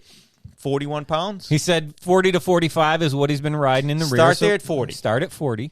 Yep. And then do a few figure eights. And then tap your valve a couple of times. And do some more figure eights. Exactly. And then tap the valve a couple of times and do some more figure eights. At some point, you're going to A, bottom out, or B, that it's going to become so loose on that tire in the back, you're going to slide out, or you're going to feel like you don't have control. So measure that. Then take your digital air pressure gauge, measure that, write that down in your notebook, in addition to... Is it wet? What's the temperature? What's the weather in general? Are you on grass? Are you on dirt? Are you in gravel? Any details you can think of that might come into play. Yeah. What your cousin's middle name is, all that detail needs to be there. Right. And the date. And the date, yeah. And then if you have the time, put on a different set of tires. Yeah. Or different wheel if they're... do it with somebody else who has... Swap wheels with somebody else if you each only have one set. Yeah, because you do want to write in those notes which tire it is. Yeah. What brand, and more importantly, which model. And to have a sense of brand new challenge Griffos. Right. These have 1 season on them. Exactly. Or brand new or almost worn out. The threads are showing. So the next question, of course, is, do you now wish you were racing on the road? Where you just put tires on and go. So this is part... You will have an amazing, fun time putting those tires at whatever pressure you want and go race cyclocross. This is part of the fun of racing. This is one of the reasons why cyclocross is so much fun, is because you get to do all this stuff besides just doing the race, right? If you're going to view doing this as work and a pain in the butt, cyclocross might not be the best sport for you, right? This is part of the fun of racing cyclocross, is tinkering with this stuff, fine-tuning this stuff, learning this kind of stuff. If you're unlike my brother and you don't enjoy this, just go out and race the bike and have a blast. Yeah, put it at 40 and go put it do wherever whatever you want. Yeah. And you be you. That's the other nice thing about cyclocross, is just have fun with it. Right. But if you really are interested in dialing in your tires, you feel like it would help you and you could do better, then that's the way to do it. Yeah, then start doing that. And it should be a moleskin. If you like doing that kind of stuff, then keep doing that kind of stuff and come up with what the pressure works best for you. So, all right. And don't be so terrified of burping. It just doesn't. It's just a natural body function. Everybody does it. In the modern, really high quality, especially the stand stuff, you just very seldom are going to burp. So, all right, Mr. David Pound. The next one is for both of us, but I'm going to have to answer question 3, I think. Is it your turn to read, or is it mine? I think it is. All right, hit us. Hello, Scott and Mr. David. After taking the Bike Shop Wheel Build Challenge with some help from my local bike shop, which I happen to know is local bike shop, very good local bike shop, Terry's in Alma, I'm on to gluing my tubs. Oh, man. I just finished my first layer on the rims and my layer for the base tape edge to edge, and now have some questions. All right. 1. I'm using acid brushes to apply the glue and had a few issues with bristles coming off the brush. Is this normal? I bought the brushes online, and pretty much all the brushes I looked at seemed to be the same generic brush. Is there a high-quality brand that I should know about? There may be a high-quality brand, but almost all of them are like this. They all do that. Yep. So when you first take it out of the box or whatever you got, just take your thumb, pinch the bristles between your fingers, give them like a back and forth, like you're loosening them up or warming them up, and pull on it, and any loose ones will come off in your hand, and then you can just toss those away and give it a flick on your hand or something like that to make sure the ones that are... You'll still occasionally get 1 or 2 that come off, but you'll usually see them in the glue, and you can just kind of pull them right out of the glue. No, he's talking about the hairs coming off his brush, and we haven't said who this is. Let's keep that part a secret. Okay. But I think it's probably safe to say that hair loss is not specific to your brushes. I'm just saying that. All right. Question 2. I stretched my tires for a few weeks on the rims. Good. Before gluing. Good. I took them off and then put them back on. Stretching really made a difference. Yes. Yeah. When I first put them on, it was extremely difficult. After stretching, it was amazingly easy. Nice. Yeah. I won't be putting my tires on for a few days since I need to apply more layers to the rim, and allow these layers of glue to dry. I don't have another set of rims to continue to stretch the tires, although a kind local race promoter who once had a promising cyclocross career in the state of Michigan has offered to loan me a set. That might be the former pride of Michigan, even. My question is, will the stretchiness of the tires remain the same, or will the tires start to revert to their previous state? They'll remain the same. Well, they will within the time frame he's talking about. Yeah, they'll shrink a little bit, but they'll won't shrink all the way back to what they were before. All right. The other thing is you can throw those on a set of clinchers. You can. And that's totally fine, especially if they've already been stretched on a set of tubular rims. You just want them to put them on something to kind of maintain that. Yeah. If you have a set of clincher rims, throw them on a set of 29er clinchers. Yes, yeah, you'll be plenty stretched with no tires on them. But yeah, you just put it on, and that will help maintain that space a little bit. If because I'm just saying that because people tend to have more sets of clinchers than they do tubulars. Right. So all right, question 3. What? 3 questions? 3 questions. Who does this guy think he is? A wide-angle podium supporter? Well, of course he is. And you can be that too. Isn't all this cyclocross maintenance advice worth a few bucks a month? Come on, fellow viewers. You know these guys have saved you quite a bit of money with their expertise. I dig Doug, man. I dig Doug. Hashtag I dig Doug. So, on to my third. We didn't make that up, by the way. No, that is part of Doug's email. And we also blew who it is. Right. Evil Grimpeur Doug himself. Right. So, on to my third and final question segment. While gluing my rims and tires, I was listening to the classic Husker Du album, Zen Arcade. Man. It was one of those 180-gram reissues, and my first time listening to this particular copy. The record was very difficult to get off the metal rod that the album is placed on the turntable. What's up with that? Have you ever had this problem, Scotty D? Any advice? I know this is the Bike Shop CX, but until Scott comes out with a turntable maintenance and vinyl care podcast... This is where I'm sending all these questions. Thanks for all the wisdom that you spread to the cyclocross community. Douglas Evil Grimpeur. So to answer that third question, I've had this problem. Yeah. And the way I've gotten it out is to say you're looking down at the record, right? Is hold the record with your fingertips at 3 o'clock and 9 o'clock and pull up and it will start to bow. It'll taco. And take your thumb and push and hold it onto the center post. You can't do that now. I see you trying. You're struggling because of your broken hand. Busted up hand. And then just slowly, but that bending is sometimes enough to vinyl will take a beating, right? So it takes a lot. If you're bending it slowly, the old 78s, you couldn't bend like that. No, it's really hard to break if you're bending it slowly. If you smack it against something, it'll shatter. That's cool, right? We did that once. But if you're just bending it, it's almost impossible to bend in half. Yeah. So it's just a pain. I've had that happen too, though. But as you play it more, and that'll wear, and you put it on and off. It'll slowly widen that. You don't have a drill bit specific for that? No, don't ever do that. He's broke out into a sweat, Evil. I'm sorry, Evil. He just broke out into a really bad sweat when I said drill bit. Why don't you read the next one too, Mr. Dave? Because I'm going to read that last one. All right. Hello. Well, I actually got 2 more. Hello, cyclocross friends. Oh, wait. Wrong show. Not necessarily wrong show, but different show. Dear wrong again. Hi, Scotty D and Mr. David Palin. In my #Crosses Coming season preparations, I discovered that I neglected to take the toe spikes out of my shoes from Crossnats after Louisville. Okay, hold on. That was December. And Louisville was in December, and it was wet and muddy and a mess. This is from Tara, by the way. Tara. I would thought it was terror when you first said this. Tara. That is those were as bad a mud conditions as you can get. Yeah. And that was months ago.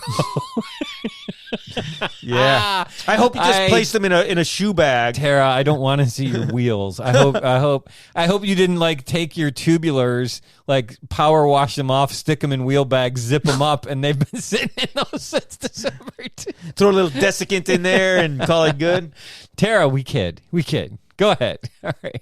Of course. No surprise here. Of course. 3 of them are now stuck in the shoes and just spin when I try to remove them. It seems the inserts for the spike threads have broken loose from the shoe. Since they are nice horse spikes and Giro code shoes, no cheap stuff here for Tara, I prefer not to trash either of them in the process of removal, if that's even possible. What are y'all's thoughts on this? I'm a bit of a newer listener to the show and the Wide Angle Podium, so if this topic has already been covered in a previous episode, can you kindly point me towards that show? Many thanks. Tara, we know you're a new listener, so we're going to go easy on you. Because you're probably not going to listen anymore after Scott started on you so hard right from the get-go. I will tell Tara. you. What? You know what makes this funny is that we've all been there. Oh, so. Of course. That's why it's so funny. But most of the time we're there with cleats, right? Yeah. Not toe spikes. But yeah, Tara, you're in trouble. You're gonna have Tara. Look at your race choices that you have coming up and make sure they're all going to be muddy because those spikes are there. They're spikes. That's one option is just leave them. But you're going to have to cut them off. I don't see any way around cutting those off. Yeah. I just don't see any way around it. And then you're probably not going to be able to put spikes back in those shoes no. again ever. Depending on what length spikes they are, I think leaving them in is going to be your option. Maybe, or assess how many times I'm going to need spikes this season. Probably, I'd rather cut them off and just have shoes in no spikes ever, or rather than race spikes every race because spikes suck. They suck. If you're using like the CD or some of the horse ones that are like 8 inches long, they suck. You do not want to use those in dry conditions. Yeah. But if they're just a little nub spikes, maybe. I guess maybe, yeah. But the cat's claw, those spikes, those are a good option. Not for you, Tara, because you're stuck. You're stuck.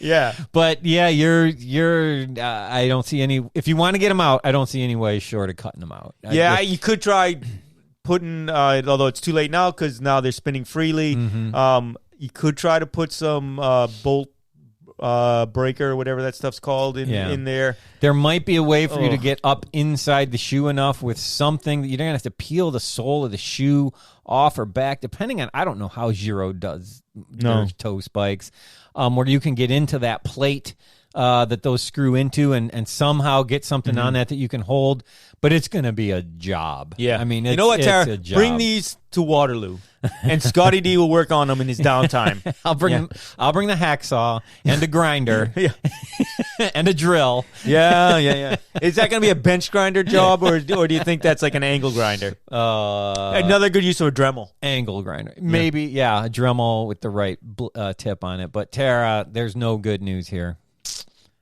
The best thing you can do is immediately take spikes off your shoes when you're racing. Anytime. I don't ever leave spikes in your shoes, no matter what. Follow-up question. Yes. Follow-up question. Tara, how did you do at Louisville? Because here's what you're going to do. You're going to get a shadow box frame. You're going to take the kit, which you probably haven't washed since Louisville anyways. You're going to fold it nicely. You're going to tie big bows, because I think those are the Giros with the laces, right? I think so, yeah. Tie them in laces in a beautiful bow. Put them at the bottom of the shadow box. Mount that with a nice piece of glass in front of it. Turn them into a monument. Put it on the wall in your bike room. And you can tell people for years to come, these are the shoes that I raced to 4th place at Nationals in Louisville. Yeah. I just wanted put the one spike that you got out back in so that it looks. I didn't want to touch them. They're in the exact same shape that they were. Maybe bronze them just like they are. Yeah. Yep. Or bring them to Waterloo. And we will bring our own Sharpie. We will autograph those shoes for you and then frame them. All right. Thank you, Tara. We're sorry, Tara. Sarah, we wish there were better news. Yeah. All right. This one is from Chris. He says, Mr. S. Misters. It looks like, I not see. Mrs. Misters. It's like either Misters or Mrs. D and P.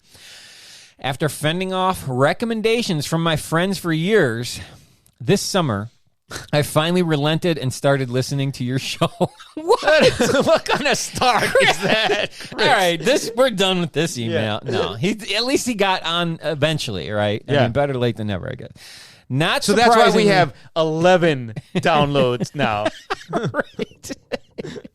Not surprisingly to anyone involved, my friends are way smarter than me, and I should have been listening all along. We could have told you that, Chris. Fortunately, I had lots of time to catch up while training for the Leadville 100 and have made my way deep into the annals of the archives. Thank you. You've made the long, boring training efforts fly by. We're here for you, We Chris. love this kind of stuff. Yeah. Thank you so much, Chris. Thank you for listening and going back and taking the time to listen to those. Here's my question for you. Now that CX season is finally almost here, it's time to start thinking about winter fat biking season. Whoa. My fatty is a Surly Moonlander with 4.8 Bud and Lou tires mounted on 100mm clown shoe rims. This doesn't say where he is.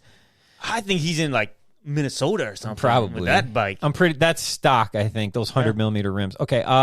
With the Surly hubs, all stock. Oh, okay. Yeah. Twice.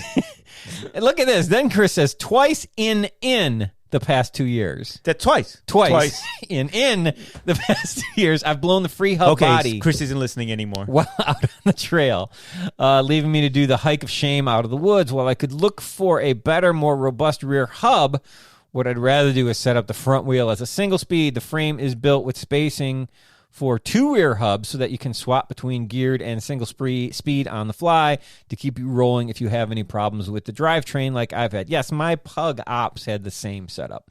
Your show, we'll get to that in a second. Your show on building tubular wheels got me fired up about building my first wheel set. But I have no need for another set of road or CX wheels. So I'm wondering, is a fat bike wheel a good choice to cut your teeth on? Are they easier than road or CX because you can pretty much skip the truing steps entirely? Kidding, maybe.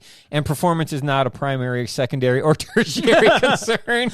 Or are they more specialized because of the flat, malleable ribbons of perforated aluminum that serve as rims? If this doesn't seem like a crazy project to take on, what would you recommend for a QR single-speed hub?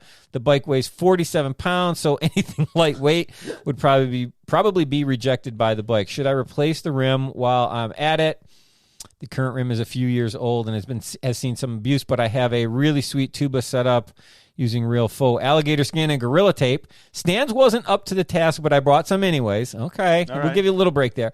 And would hate to have to reproduce the masterpiece. Thanks for all you do on air and off, Chris. All right, Chris.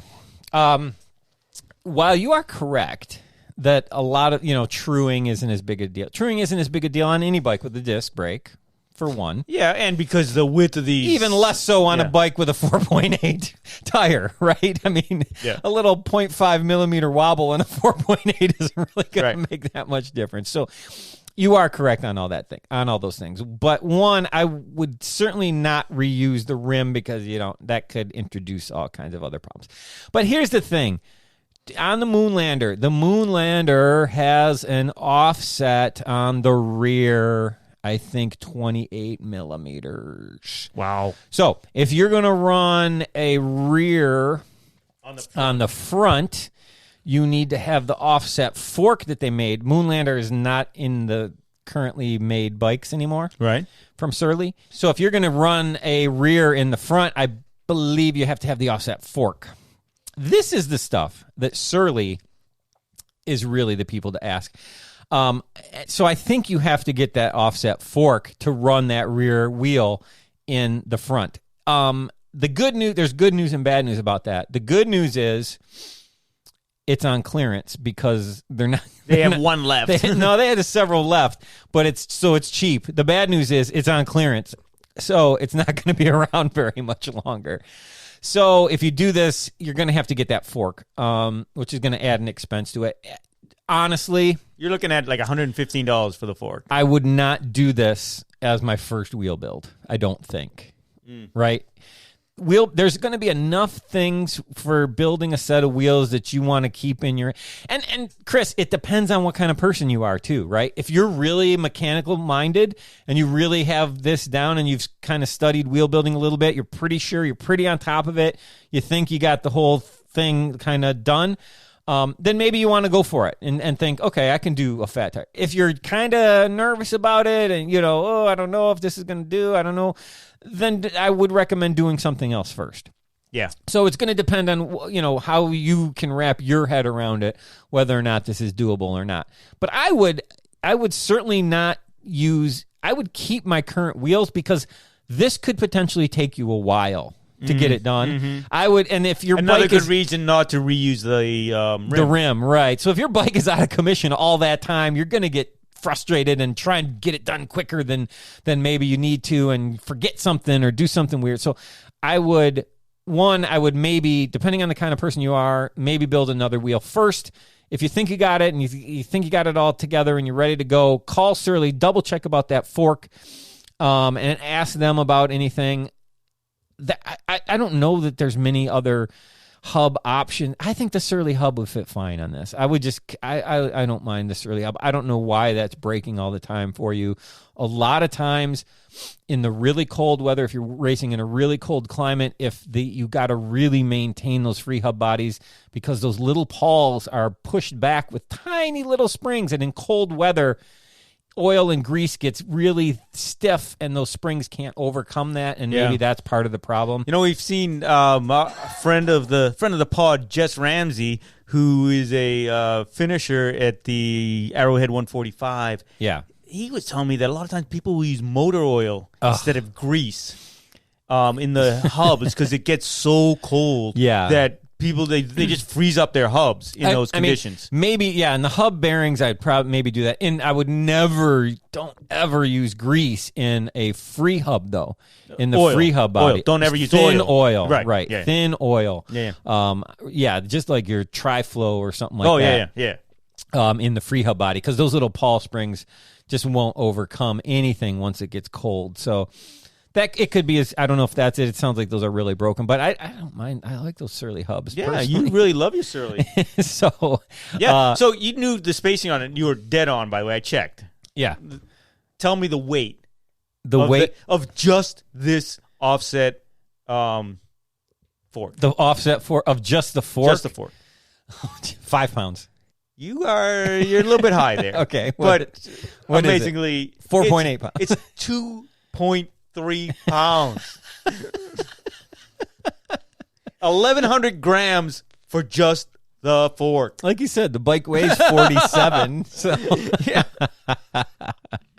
Well, thanks for that email, Chris. Let us know what you decide, if you decide to go for it or not. But decide quickly, because if your shop does not have these in stock, and let's be honest, they probably don't. Yeah. There's 5 left in the country. Yeah. So, but you might, you'll be able to find them down the road on eBay and stuff like that. But if, have them go in. Yeah, maybe Matt, little guy, has one in his eBay channel, because he's the kind of guy that likes this kind of stuff. Even if you think this is something I'm going to want to have the capability to do down the road, you might want to run out and grab the fork right now and get to that down the road for sure. Yep. Oh, sure. All right. We got one more email, Mr. David Palin. I've heard about this one, but have not seen it. William. William says, "Hi, Scott and Mr. David. In keeping with the WAP webpage show titles and order." Man, he's researched. William's done some detail-oriented. Now that you've chatted about tubs, can we add the squishy subject of inflation, since it's what follows mounting tires, and knowing it is a highly opinionated, debated, and almost unscientific, it should be a hoot. It's not unscientific because you have your moleskin. Some tidbits on the topic. KFC, not the chicken people, rides low like 12 psi at Nats and weighs 135 per bold Wikipedia to publish a lady's weight, but that's not much less than big Mr. D and I. I think that's you, Mr. David. Say that again. I didn't get to preview this one. Say that again. He says, KFC rides like 12 psi at Nats and weighs 135. Yep. per bold Wikipedia to publish a lady's weight, but that's not much less than Mr. D and I. Okay, correct. Correct. I know she's skilled. Was he looking up my Wikipedia page? I know she's skilled, but how the fly over there was aggressive. Is lower, faster, always, or only in sloppy wet? I am for max turn traction. I've been playing with different pressures front and rear based on the percent of weight on each axle, matching the pressure percent different. He's getting deep into this one, Mr. Yeah. Big. I've been playing with different pressures front and rear based on the percent of weight on each axle. Matching the pressure percent difference has greatly improved riding and handling both CX and on the road. Previously, I used to use a difference of 5 psi and now run 30%. That's my CX bike balance, 30% more in the rear. I'm sharing this idea as I never see any tech writing on it, but it just makes sense. Equal PSI to the load carried. Really don't need my degree for that. Where is your degree in? He doesn't say. But, okay, so, running different pressures front and rear is a common thing. Right. Many people do it all different ways based on what they want to feel. I don't see any problem with this. As far as Katie riding 12 at Nats, I don't know what she rode last year, but the year before at Reno, she rode like 28. Right? Something like that. Because that was the year I pitted for her. And like when we did the pre-race on the night before, Mark and I were in the pits and she was out doing practice laps. We kept I noticed how you skipped over the fact that I was in the pits with you guys that night. On what night? Were you there? Yeah, pre-ride. All right. Well, she kept coming in. She was doing a half lap, coming in. She's like, I need more pressure. I need more pressure. And that is why she decided to run a Limas tread. Right. Because her pressures were getting so high that she was starting to lose the grip that she wanted for her front. So she ended up going, because we were raising. It was mostly that section that was out in Dinosaur Jurassic Park. There was, whatever it was, roots are out there. Something was affecting why she kept feeling like she needed more. So, I think it's a race-to-race kind of thing, too. This is why, and the way she was doing it, right? Yeah. She didn't come in to us and say, okay, I want 24 in the front and 26 in the rear. More or less. That's what it is. She's constantly adjusting it. And so another rider that does this that I worked with was Drew Dillman. We would set his pressures up to 25, 26, front and rear. Mm-hmm. He would go out and ride, and he would just lower it himself, right? Yeah. Until he got it where he wanted it, he'd bring it in, and we'd measure that. Yeah. And that's what we were going to run on all the bikes. He'd take the B-bike out, do the same. They'd be a little bit different. They wouldn't be exactly the same all the time.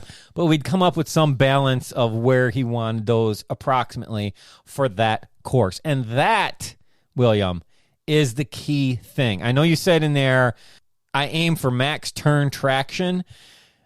What you should aim for is the tire pressure that's going to make you go around the lap the fastest. That may or may not be max turn traction, right? Right. Yeah. If max turn traction makes you slower in every single straight, yeah, that might make you slower lap times, right? If you'd rather if you slip a little bit in some turns and you have to slow down, balance, shift your weight a little bit more or whatever to accommodate for that, maybe even slow down a little bit in that turn, but in the straights you're able to nail it more because you got higher pressure, you're going to be faster in the lap. So just like choosing a tread, you choose your tire pressure based on what is not on a single element or a single turn or even a combination of what tire pressure is going to get me around the course fastest. Period. Yep. That's why it's a race. Right? That's all you should care about. Sometimes we forget about the fact it's a race. We get so into that whole tech topic. There's a race going on, too. If 30% works, that's cool. 30% is not that much, right? It's only a few PSI when you get down to really low pressures, yeah. right? So, all right, changing channels. I'd like the super clear sticker like OEMs put on the frames for protection. Specialized Crux has a lot. This stuff is tougher than the Weather Seal tape for years as protection, which that does not damage the paint but does mar more easily. I've heard of helicopter rotor tape, but have no idea of this. Never seen it to know if it's good stuff. Your thoughts? This is kind of becoming a thing now, Mr. David Palin, is putting this clear helicopter tape, covering the bike, right, with this clear tape. So you pay an extra $1,000 to shave 3 grams off the bike. And then you add it back with tape. I'm not a huge fan. I think I like more the idea of using it for specific things. I remember for Cone Azalea, a lot of people used to tape their down tube. Yep. Just for that. Do you remember when I was the race director and you came out when we were doing Cone Azalea together? Yeah. He's like, people are bringing carbon bikes, riding carbon bikes on gravel. This is crazy. Who would do such a thing? Who would do that? Look at that. They're riding carbon rims out there. Yeah. So, you know, I don't know. It's, to me, I don't care about I mean, I want the thing to look nice and my frame to look nice and all that stuff, but like you, I think, Mr. Dave Palin, it's meant to be ridden, and if it gets some dings, that's just character marks, man. You know, it's like the new pair of sneakers you had in high school, or your first car, or whatever. Yeah, until you get that first ding, you try so hard to keep it. Yeah, and you never should not clean it or keep it clean or try it. Sure. But, we're not talking about abuse or anything. But it is character. I think my personal opinion is this is way overboard. It's just way overboard. Yeah. If you're going to get your bike and go out and ride it, if you want the bike to look like new all the time, then buy it and hang it on the wall and then buy a second one to go ride or something like that. Right? Yeah. If you can afford that.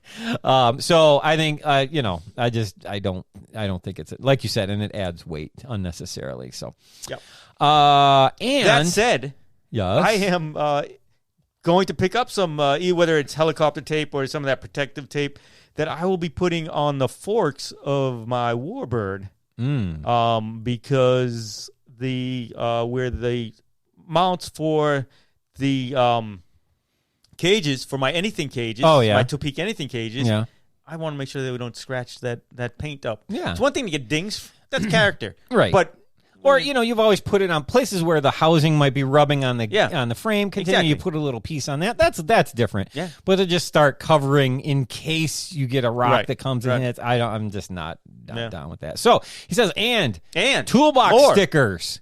Got any to share with the show logo? Would love to sport that one. Faithful listener and friend, William. Oh, that's bold. That's come out right out and ask. I will have stickers. Are you out of stickers? I'm out of stickers. People were passing those out like candy, man. Yeah. Well, not evidently. He's not a candy eater or something. I'm sorry, but yeah.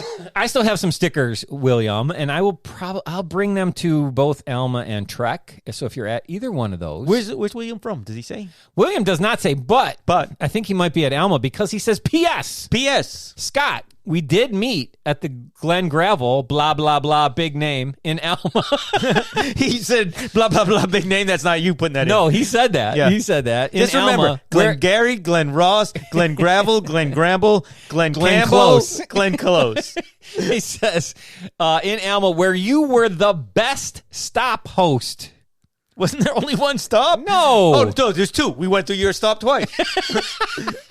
Oh, no, we stopped at a gas station, too. Thanks again for your service. You're welcome, William. I don't remember you specifically, but I know William.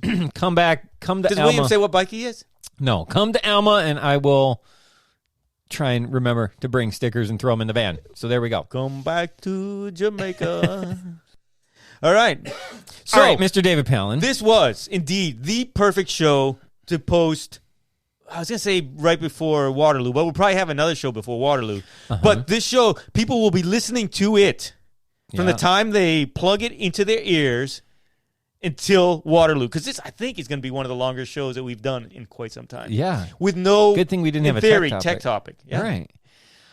But we have to talk about one other thing because we teased this last time. We did. We TNR'd it the last time. Teased and R'd. And that is, yes, the return of our wonderful sponsor. Yeah, one of our favorite. No, they're all great sponsors. TNR-Tape. Yeah. Aaron from TNR, we love you. TNR-Tape. I've got the TNR-Tape magnets are still on the van. They stick. The only time I take them off is to wash it, and then I put them back on. Yeah.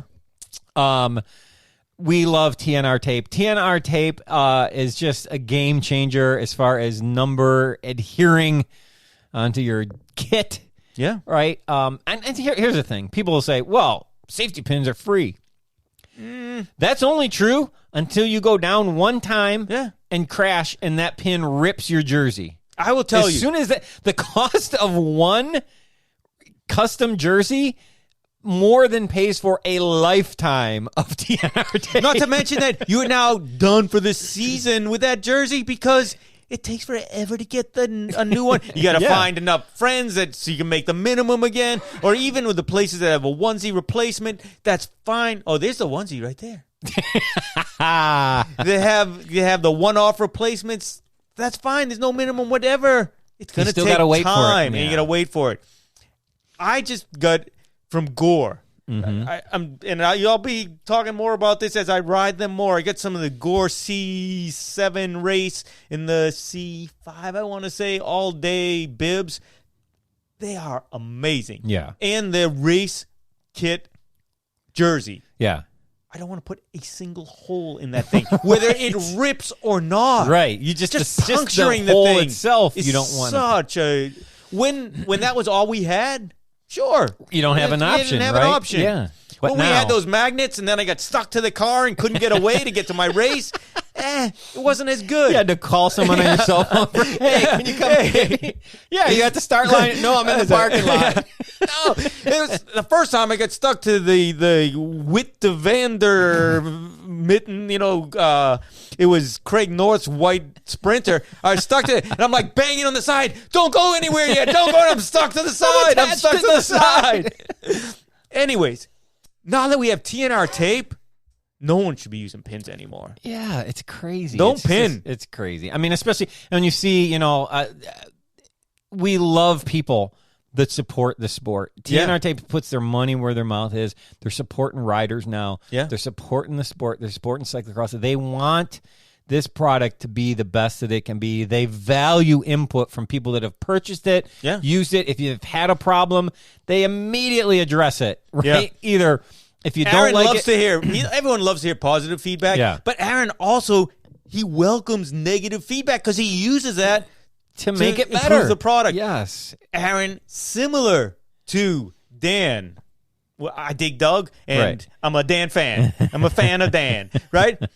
Those two guys, Aaron and Dan, both have full-time day jobs, and both of them are looking at these businesses as side businesses that they can just take the money and bury it.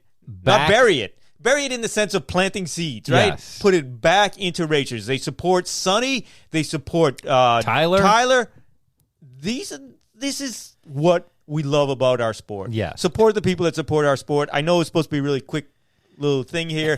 Sorry, Aaron, I got carried away in our love of TNR tape. But go check it out, TNRTape.com, and see what you think. It's not, I mean, the small kit, the setup kit is very little money to get you going, just so you can kind of see what it's going to be. Yeah.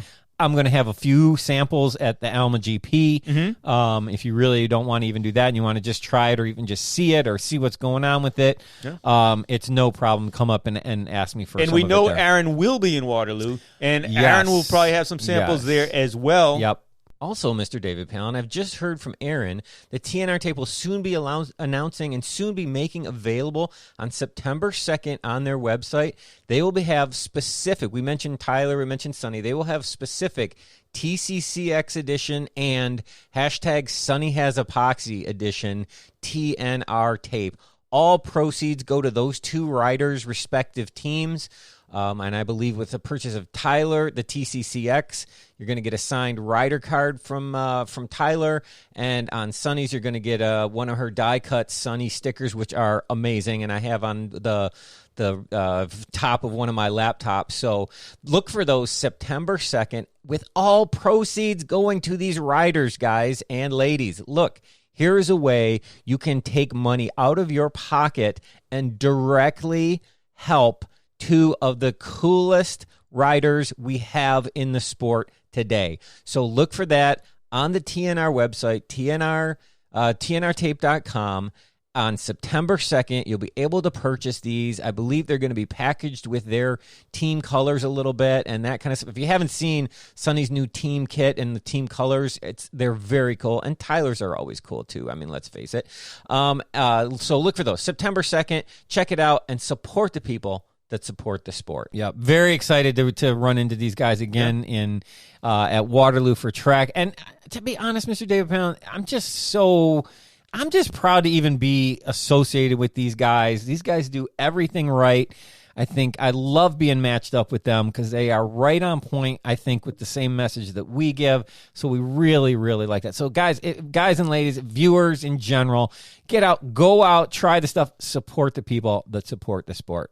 Put up your videos with a hashtag BikeShopCX. Sure. Go ahead. You can tag me, Mr. David Palin, tag BikeShopCX, tag TNR-Tape in your video on Instagram of you pulling the numbers off after a race. Yeah, love it is that like stuff. The thing that only the pros are doing it so far. Yeah. All you see is Sonny G and Tyler doing it. Now we want to see your performance of taking that number off after a race. And this is stuff that's been used in C1s, in World Cups here and in Europe. Yeah. So very, very well tested. Do you want to try to travel through TSA with safety pins? No, those are weapons. You're going to have to go use those European ones that are like backwards or something. Yeah. They're metric. They are metric safety pins. Come on. There's nothing safe about metric safety pins. All right, and that's going to be... They should call them danger pins. Mr. David Palin, if people want to get in touch with you on the social medias... I'm at Mr. David Palin. And you can get me, Scott Diedenbach, at BikeShopCX on both Twitter or Instagram. And we will remind you again here, don't try to get us on Facebook. Don't try and get us on Facebook. We're not there. We're not there anymore. We're not answering that phone anymore. So, all right, Mr. David Palin. Yeah. Did you want to say anything? I did. I wanted to mention that. Hey, the bike shop is closed. It's Peanut.